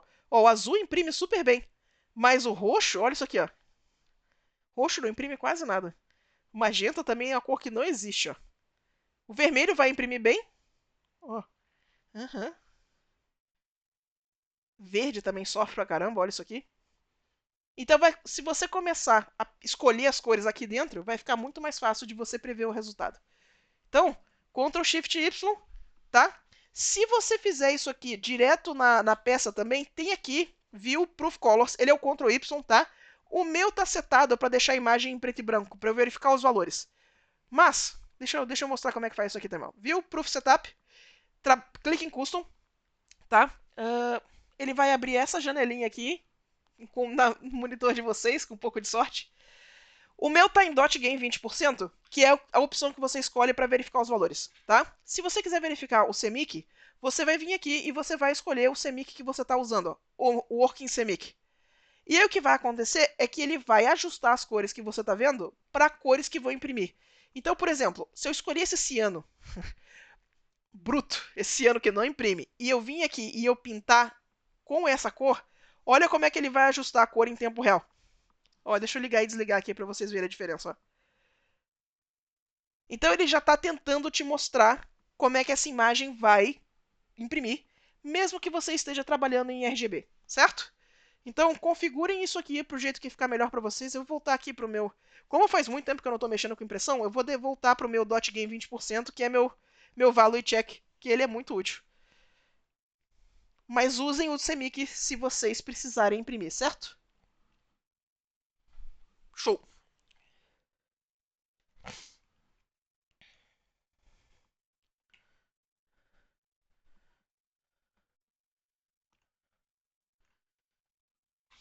Uhum. Daniela perguntou o que numa imagem influencia na cor que a gente percebe. A cor principal, mas a luz principal, a luz refletida também interfere? Tudo interfere. Tudo, absolutamente tudo interfere. De certa forma, tá? O que vocês podem fazer, que eu gosto de fazer, é começar a entender como é que a gente vai interpretar essas cores para você conseguir os resultados que você quer. Então, sabe o estudo de observação? Aquele que você vai pegar, eu não, acho que eu não cheguei a falar aqui em live. Então, ó, estudo de observação. Vocês vão lá na cozinha de vocês, vocês vão roubar uns pires, vocês vão roubar umas colheres de chá, e vocês vão vir e vão colocar esses objetos do lado do PC. Não é para tirar fotos, seus safados, tô de olho, tá? É para vocês pintarem olhando os objetos. Pega uma luminária, ilumina a cena, e aí vocês vão pintar os objetos reais. Vocês vão fazer a conversão do 3D para o 2D. Não é para tirar foto e usar a câmera, tá? Quando vocês estiverem fazendo esse exercício, a primeira vez, faz ele de boa, faz ele como você faria. Das próximas vezes, quando vocês começarem a fazer esse exercício mais tranquilo, começa a limitar a paleta. Agora eu vou fazer essa pintura usando só azul e laranja. Agora eu vou usar vermelho e verde. Como as coisas que vocês vão pintar provavelmente não são vermelho e verde, vocês vão ter que usar um monte de cinza para essa pintura acontecer. É tipo o cara com a pele azul que eu mostrei mais cedo. Vocês vão usar uma paleta que não tem nada a ver para interpretar os objetos que estão na sua frente. Então, quando você começar a fazer esse exercício, você vai começar a entender como é que tudo influencia na cor. Mas o mais importante é a sua escolha de paleta. Você consegue fazer as cores da cena que você está representando funcionar com qualquer paleta. Você só precisa aprender a interpretar elas. Certo? Ah, tá ficando bonitinho, cara. Deixa eu botar mais um rosinha aqui nesse. Eu quero botar mais um laranjinha gostosinho na boca dela. E aí a gente vai pintar os dentinhos. Deixa eu pegar um pouquinho desse laranja aqui. Tem mais pergunta?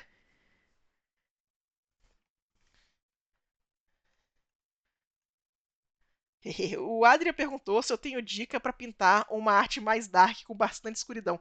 Usa muito cinza. Essas imagens mais dark, elas costumam ser muito monocromáticas. Então escolhe tipo uma cor, tipo, o meu cinza vai ser todo azulado. E aí quando você entrar com algumas coisas que são mais avermelhadas, mais amareladas, vai chamar a atenção pra caramba. Dá uma olhada nos artistas dark que você curte, que tipo de cinza que eles valorizam mais. E você vai ver que eles usam umas cores muito acinzentadas e dá uns efeitos muito massa. Então, vai fundo. Use o cinza a seu favor. De novo, é o centro do círculo cromático, sabe?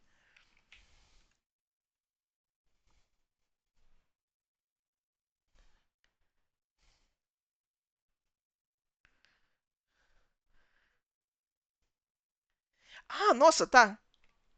Tá, Sula, quando você puder, dá uns macetes de cores translúcidas e subsurface scattering. Gente, olha, é uma boa. Eu acho que isso aí vai ser muito de observação, né? O que é o subsurface scattering? Ahn, deixa eu pegar, deixa eu botar a cam aqui que eu acho que vai aparecer. Vai aparecer massa. Aham. Olha só. Ah, peraí. Peraí que a gente tem outra lâmpada aqui. Vamos brincar. Deixa eu ver se eu mato o celular hoje. O que é o Subsurface Scattering? Você já viu aquele efeito que quando você coloca uma... olha só a minha mão acendendo, ó. Tá vendo a ponta dos meus dedos tudo vermelho? Tem uma lâmpada aqui embaixo. Esse fato de que a luz passa dentro do meu dedo e ele acende... Oh, que massa. Isso é Subsurface Scattering. Essa acendida que a mão da gente dá. Tá vendo? É... Isso é uma propriedade do material. Significa que a luz entra no material e espalha aqui dentro. E muitas das coisas orgânicas têm esse efeito, sabe? Tipo folha de planta. Algumas pedras, o pessoal gosta muito de fazer escultura de mármore, porque mármore tem subsurface scattering igual pele. Então dá aquela sensação de ser, sabe, a pessoa de verdade feita de pedra, por causa da propriedade do mármore de absorver luz. Então, o que acontece? Quando a luz entra no objeto, ela aumenta a saturação. E a gente meio que simula isso fazendo isso aqui, ó. Você tá vendo que tem a beiradinha mais saturada aqui? Isso é minha tentativa de simular o subsurface scattering. É uma luz fria. Opa, opa! Ah, a tela, obrigado. Pera. Aqui, ó. Deixa eu fazer de novo. Pera aí. Uhum. Esses pedacinhos saturados aqui, ó. Uhum. Eles são essa minha tentativa de simular o subsurface scattering. A minha luz aqui, ela tá mais fria, ó. E à medida que ela entra na bochecha, ela vai ficar mais saturada e na cor ela vai realçar essa parte quente da pele. Então, na transição de sombra e luz, a gente dá aquele pico de saturação. Faz sentido? A gente pode fazer mais estudo disso depois. Ah, ah,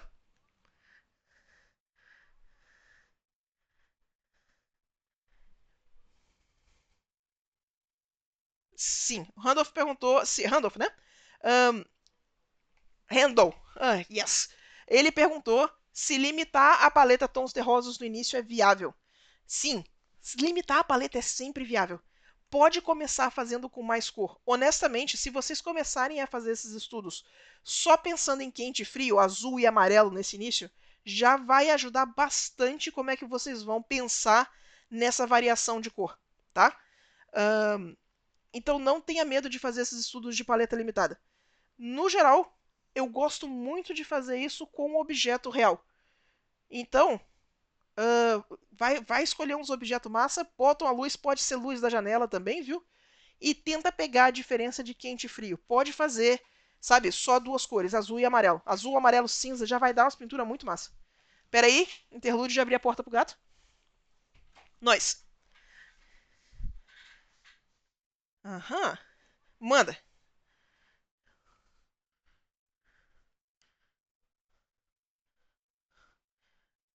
Ah, Sula, como é que funciona a transição da pele pro couro cabeludo? Tenho muita dificuldade sobre isso.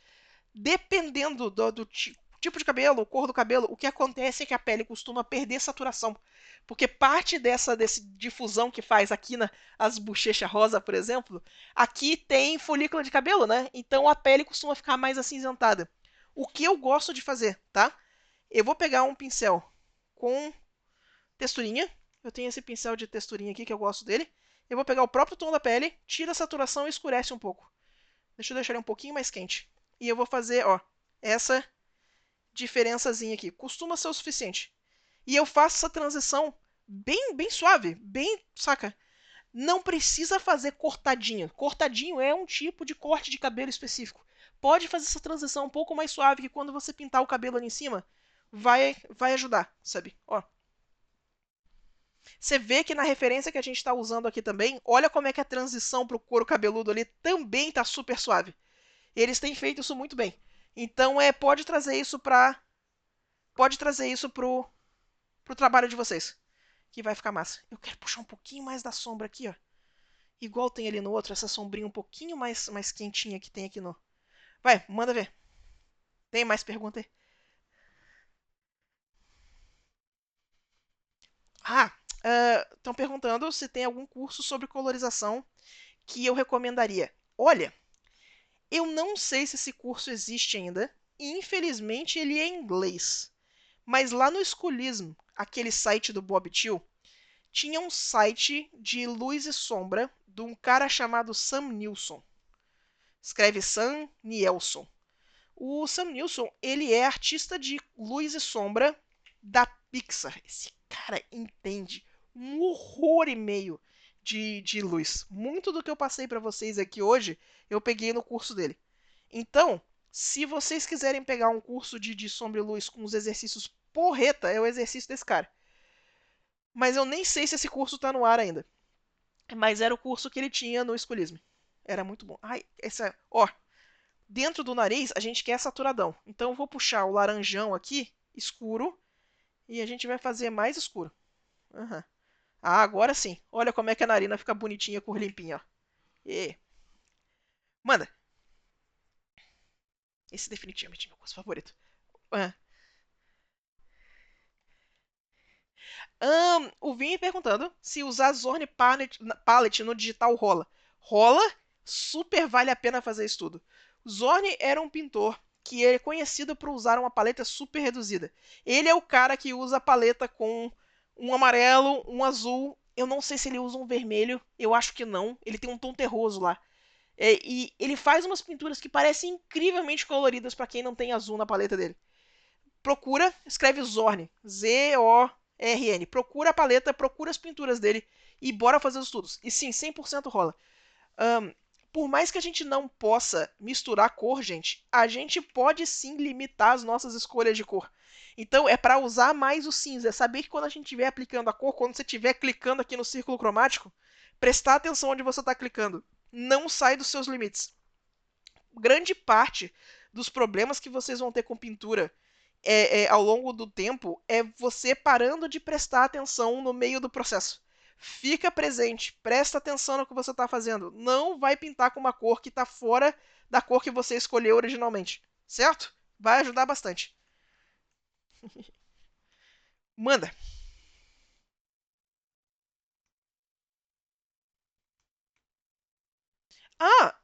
Olha, eu posso, mas eu vou fazer o seguinte: deixa eu pegar o neutro que.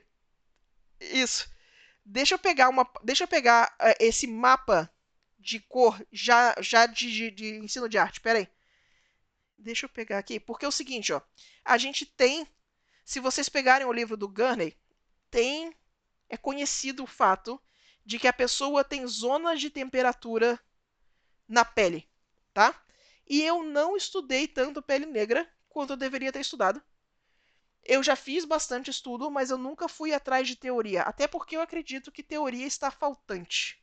Mas eu usaria as mesmas ferramentas que a gente está usando aqui, certo? Só que pele negra vai ter algumas coisas bem específicas. Por exemplo, você tem uns roxos muito marcados. Ah, sim, Perfeito. Podemos sim. Deixa eu ver. Peraí, deixa eu pegar a imagem das zonas de cor do rosto. Peraí. Sim, perfeito.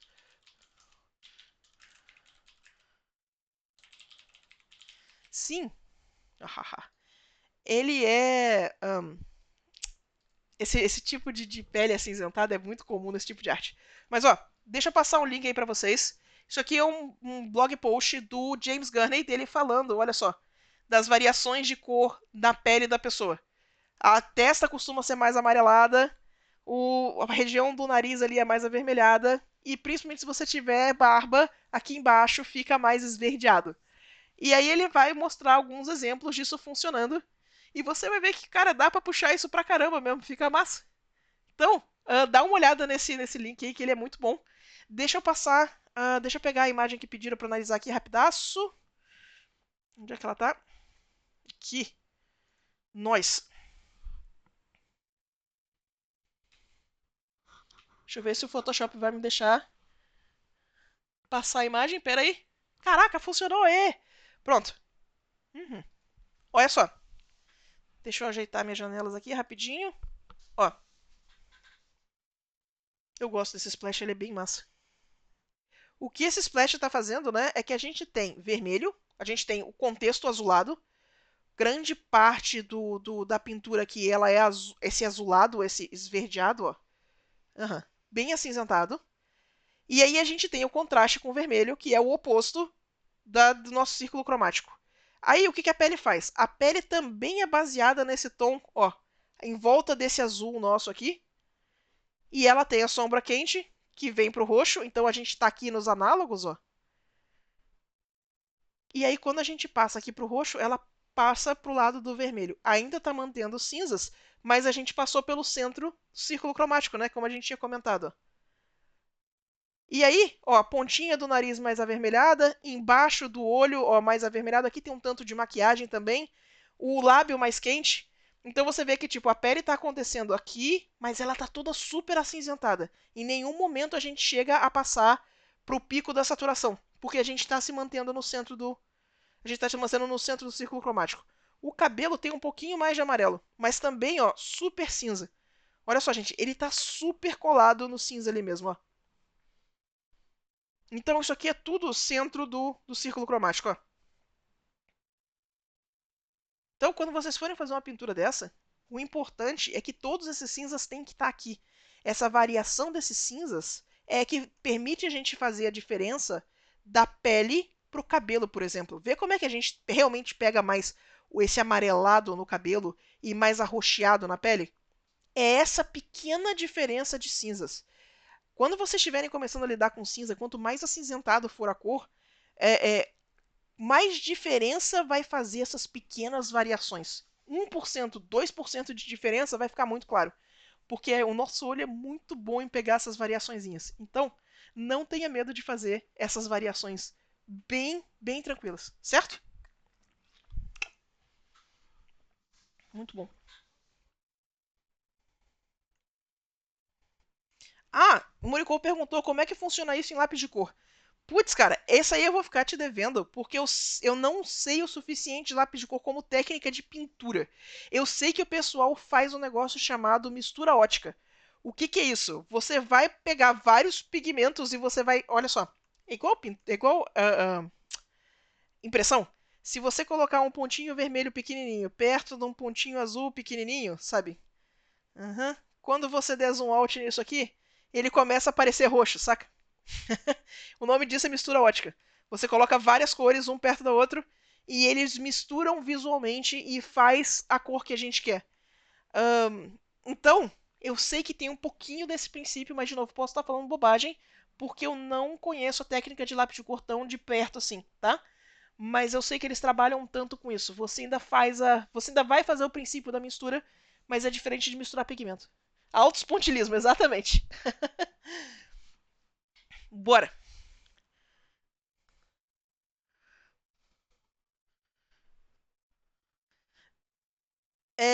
Mari perguntou se eu acho necessário você criar uma paleta e sempre seguir ela para transformar numa identidade. Olha, esse lance de identidade ele é complicado porque a gente vê muita gente em mídia social que tem essa coisa do estilo, né, bem marcada e dá a sensação que a gente precisa ir pelo mesmo caminho. E eu não acho que isso seja tão verdade, não. Isso que a gente está comentando aqui agora, de aprender a navegar o círculo cromático, de começar a entender como é que a gente faz esses degradês, essas transições de um jeito que funciona pra gente, a forma como isso vai fazer sentido na sua cabeça já vai ser uma forma única sua. Porque o seu gosto vai estar intrinsecamente misturado aí, saca? Então eu não acho que tem uma necessidade de você se limitar a uma paleta específica. Mas não me surpreenderia também se você tivesse cores favoritas. Eu adoro trabalhar com roxo. Tanto que até um tanto de piada com os meus clientes, saca? Que o pessoal vira e fala: Toma, Suda, tá aqui a sua carta roxa da rodada. Pra você ficar feliz, entendeu? Porque senão não pegar minha carta roxa, a pessoa fica chateada.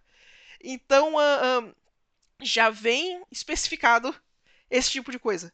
Mas eu consigo trabalhar com outras cores sem problema nenhum. Mesmo esquema. Então eu não acho que você precisa se limitar, não. Eu acho que é mais importante aprender a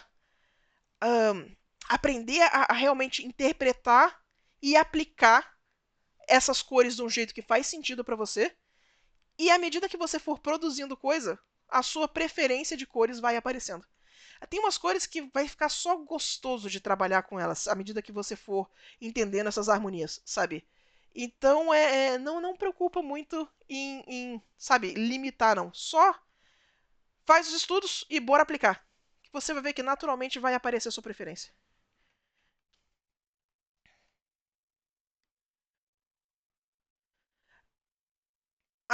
Estou perguntando. O Vitor está perguntando se eu já usei Rui Shift para as cores. Olha, eu já testei a técnica, mas eu sou muito cri-cri com o controle. Eu sou muito de tipo, não, eu quero essa cor em específica aqui, saca? Então eu fico muito na coisa de vir e pintar. Inclusive, eu tenho À medida que eu tenho trabalhado esses últimos anos, eu tenho começado a fazer, inclusive, essas transições, essas variações de cor, tudo na mão. Eu tô deixando o menos automático o processo possível e eu nem sei porquê. Acho que é coisa de controle mesmo, é preferência, né? É gosto pessoal, não tem muito como. Que mais?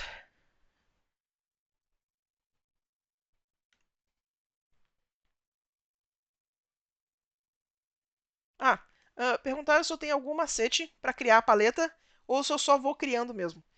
No geral, o roubo é se eu tô com dificuldade com uma peça específica, eu vou atrás de um artista que criou uma peça parecida com o que eu quero fazer. Eu tenho uma pasta, minha pasta de inspiração, ela chama Peças que eu queria ter pintado. E nessa pasta normalmente tem a orientação de cor que eu quero. Quando não tá na ilustração de outra pessoa, eu procuro cena de filme. Cena de filme, como muito do trabalho que eu faço é baseado em mood, né? Tipo, isso aqui é uma cena de noite meio sombria, isso aqui é uma cena de dia divertida. Ela é muito baseada nesse tipo de coisa. Você ir atrás de imagem por mood é muito bom. Então, sabe, tem aquela. Quando você pensa, vou fazer uma imagem num laboratório do cientista maluco. Pra mim, essa imagem meio que já vem com cor. Ela vai ser meio escuro, vai ter aquela luz colorida, vai ter aqueles tubo de ensaio meio brilhante, saca? Precisa, senão não vende a ideia. Então eu posso ir atrás das imagens que me lembram essa descrição para poder começar a pegar um mood parecido. Então a outra coisa que eu faço, tá? Quando eu preciso testar cor, é só vir aqui no círculo cromático e me dar umas cores complementares aí, saca? Se eu fizer isso aqui de roxo e amarelo. Se eu fizer isso aqui de azul e, saca, rosa, o que que acontece? E aí eu vou testando meio sistematicamente no círculo cromático também. Já cheguei em umas soluções muito boas assim, viu? Então é mais importante testar as opções no papel do que necessariamente ficar só na primeira opção. Uhum.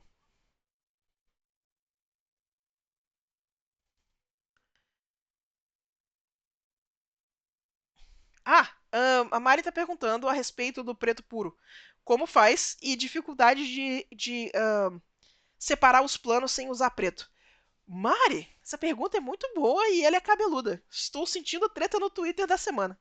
Olha só, a minha experiência com esse lance do preto é que quanto mais eu pesquisei, quanto mais eu li, não use preto é uma orientação que você dá, principalmente ao pessoal que está começando a fazer pintura, para você não misturar preto para fazer sombra. Porque a primeira reação, o primeiro instinto do pessoal quando eles estão começando a fazer pintura é tipo, vou precisar fazer uma sombra aqui. Eles botam a mão no preto, mistura com a cor que eles estavam usando de cor base e pronto, minha sombra está pronta. Só que quando você está trabalhando com o tradicional e você adiciona preto nas coisas, você tira a saturação e você suja a cor. E essas duas coisas, tirar a saturação e sujar a cor, são coisas que você precisa fazer muito intencionalmente. Quando você está fazendo o retrato de uma pessoa, por exemplo, se você vier com. A gente estava discutindo aqui que tem subsurface scattering, tem variação de saturação, tem pico de saturação. Se você só vier e colocar preto em cima da sombra da pintura da pele, vai ficar uma coisa super cagada. Então, nesse contexto, não use preto é uma dica que faz todo sentido.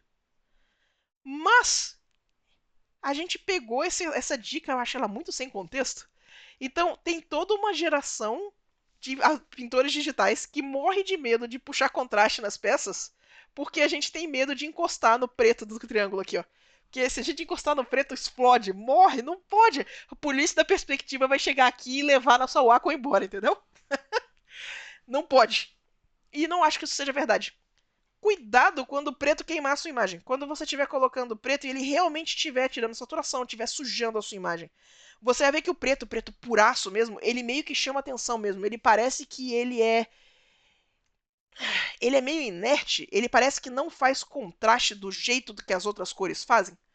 Ele me dá uma leve sensação de desconforto. Mas isso não significa que eu não possa ir super escuro com minhas cores. Sabe? É mais importante criar esse contraste. Então eu tenho trabalhado muito em começar a parar de ter medo de usar o preto. O preto para contraste, o preto para vir e passar nas linhas, saca? Ponto e vírgula.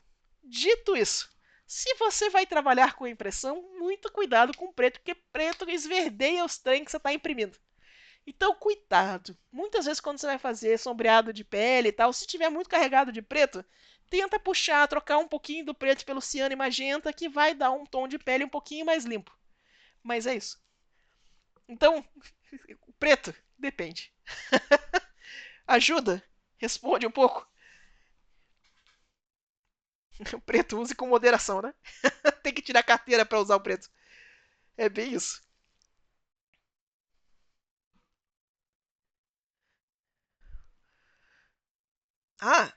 O Paulo tá perguntando até quando as cores influenciam no edge da pintura. Cara, como você faz edge, às vezes, só com valor, só com cor, eles influenciam demais da conta.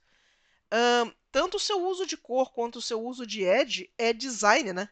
Então você tem que começar a encontrar um jeito que fica natural para você fazer essa transição, tanto de edge quanto de cor. Então eles influenciam bastante. Uh, Tem alguns pintores clássicos, inclusive você vê isso aqui um pouquinho no Voguerot. Você tá vendo como é que esse lado do rosto dela aqui, ó? Pera aí. Olha só. Você tá vendo como é que tem um pouquinho de saturação nessa transição do rosto aqui?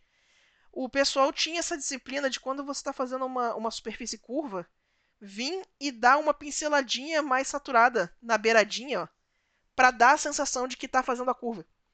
Então, sim, tem edge que você pinta a edge em si, você aumenta a saturação da edge para ajudar a transição de superfície. Mas é isso. Certinho? Manda.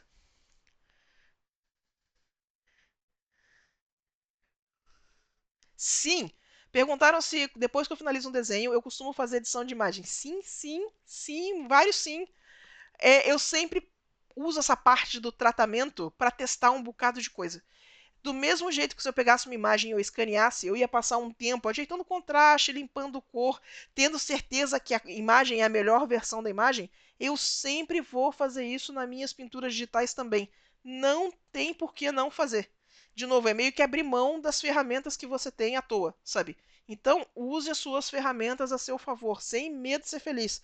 Ajusta contraste, ajusta a cor, pega a saturação, bota no lugar, pode fazer uns ajustes mais pesados. Tá tudo bem. Faz a sua imagem ficar a melhor versão da sua imagem. Sem medo. De verdade. Ó, esse azul tá muito saturado. A gente tem que botar ele mais ainda. Mais saturado. Manda, tem mais?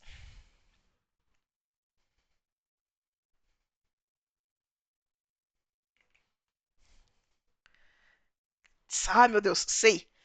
Luísa que perguntou, né? Luísa, vamos fazer o seguinte. Já são 3 para as 10. Eu ia encerrar aqui às 10.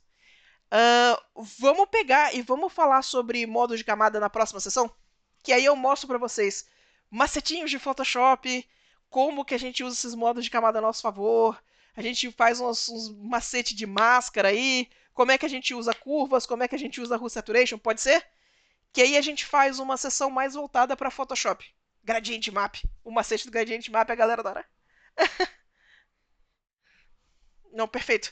Então, próxima semana então a gente faz então a sessão do Photoshop. A sessão dos. A gente vai falar de atalho, a gente vai falar dos plugins, tudo, o que cada um desses plugins faz, como é que usa modo de camada, como é. Bora! Fica gravado, então fica marcado. Perfeito. Gente, muito bom. Tranquilo? Fez sentido o lance da aplicação aqui? Vocês conseguem ver nesse sketch o tanto que eu usei um mapa de saturação da referência para printar minha orc? Como é que fica com boquinha bonitinha, como é que você puxa saturação em volta do olho, em volta do nariz, como é que o desenho fica muito mais rico quando a gente trabalha com esse tipo de coisa. Faz sentido? Perfeito. Então, bora, gente. Espero que tenha sido bom para vocês. Eu tava devendo essa aula de cor, tinha um tempão. A Laura Fantasma, que vocês não escutam, muito obrigada, Laura, pela ajuda, me ajudou demais. Eu até consegui pintar dessa vez. Então, na próxima, a gente vai testar A gente vai consertar os problemas técnicos e aí vocês vão conseguir conhecer a Laura também. E... ah, a pergunta do Donate. Manda a pergunta pra mim no chat, por favor. Ah, peraí que eu tenho aqui no log, né? Desculpa que é Sulemané, não sei operar isso aqui não, gente. Peraí. Deixa eu filtrar aqui, que eu sei que o Streamlab faz os trem. Ih, ai, meu Deus. Sula, sou seu fã e tô feliz por ter começado as lives. Ah, poxa, obrigado. Tenho 27 anos e quero começar a estudar desenho e ilustração para quem sabe me tornar um profissional na área. Você acha que é muito tarde para começar? Tem alguma dica? Cara, não é muito tarde para começar. Tem alguma dica? Leva a sério os estudos. Estudo é chato, mas ele compensa.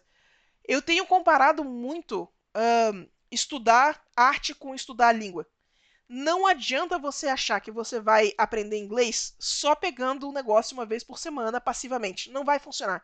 Se você quer ficar fluente em inglês, você vai precisar pegar todo dia, vai precisar focar vocabulário, vai precisar praticar, vai precisar fazer leitura. Arte é a mesma coisa.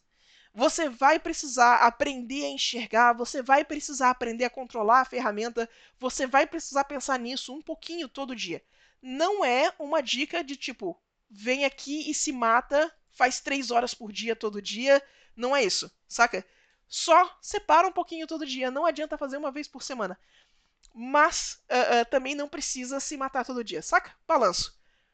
Pratica, pega perspectiva, pega fundamento, faz exercício de observação. Metade da disciplina de desenho é aprender a observar. Aprender a enxergar a proporção. Aprender a enxergar cores. Aprender a enxergar sombra e luz. Essa ferramenta que a gente discutiu no stream hoje aqui, ela é uma ferramenta da gente conseguir analisar cor e tonal. É para isso que ela serve. Então, ela é para auxiliar nessa parte da observação. Tem outros fundamentos que ajudam com outras partes. Por exemplo, perspectiva vai te auxiliar a observar o que você está vendo em cenário, naquela coisa da distância, como é que a gente cria essa sensação de profundidade, né? Então, você vai usar essas ferramentas para aprender a observar. Não fuja desses fundamentos, eles são importantes. Não trabalhe só de foto, pinte coisa de objeto de verdade também. E não esqueça que aplicar, desenhar de imaginação, pegar tudo isso que a gente praticou e fazer aplicação. Será que eu entendi mesmo? Esse lance que a gente estava comentando hoje, por exemplo, de fazer a transiçãozinha e botar a bordinha saturada em volta da sombra.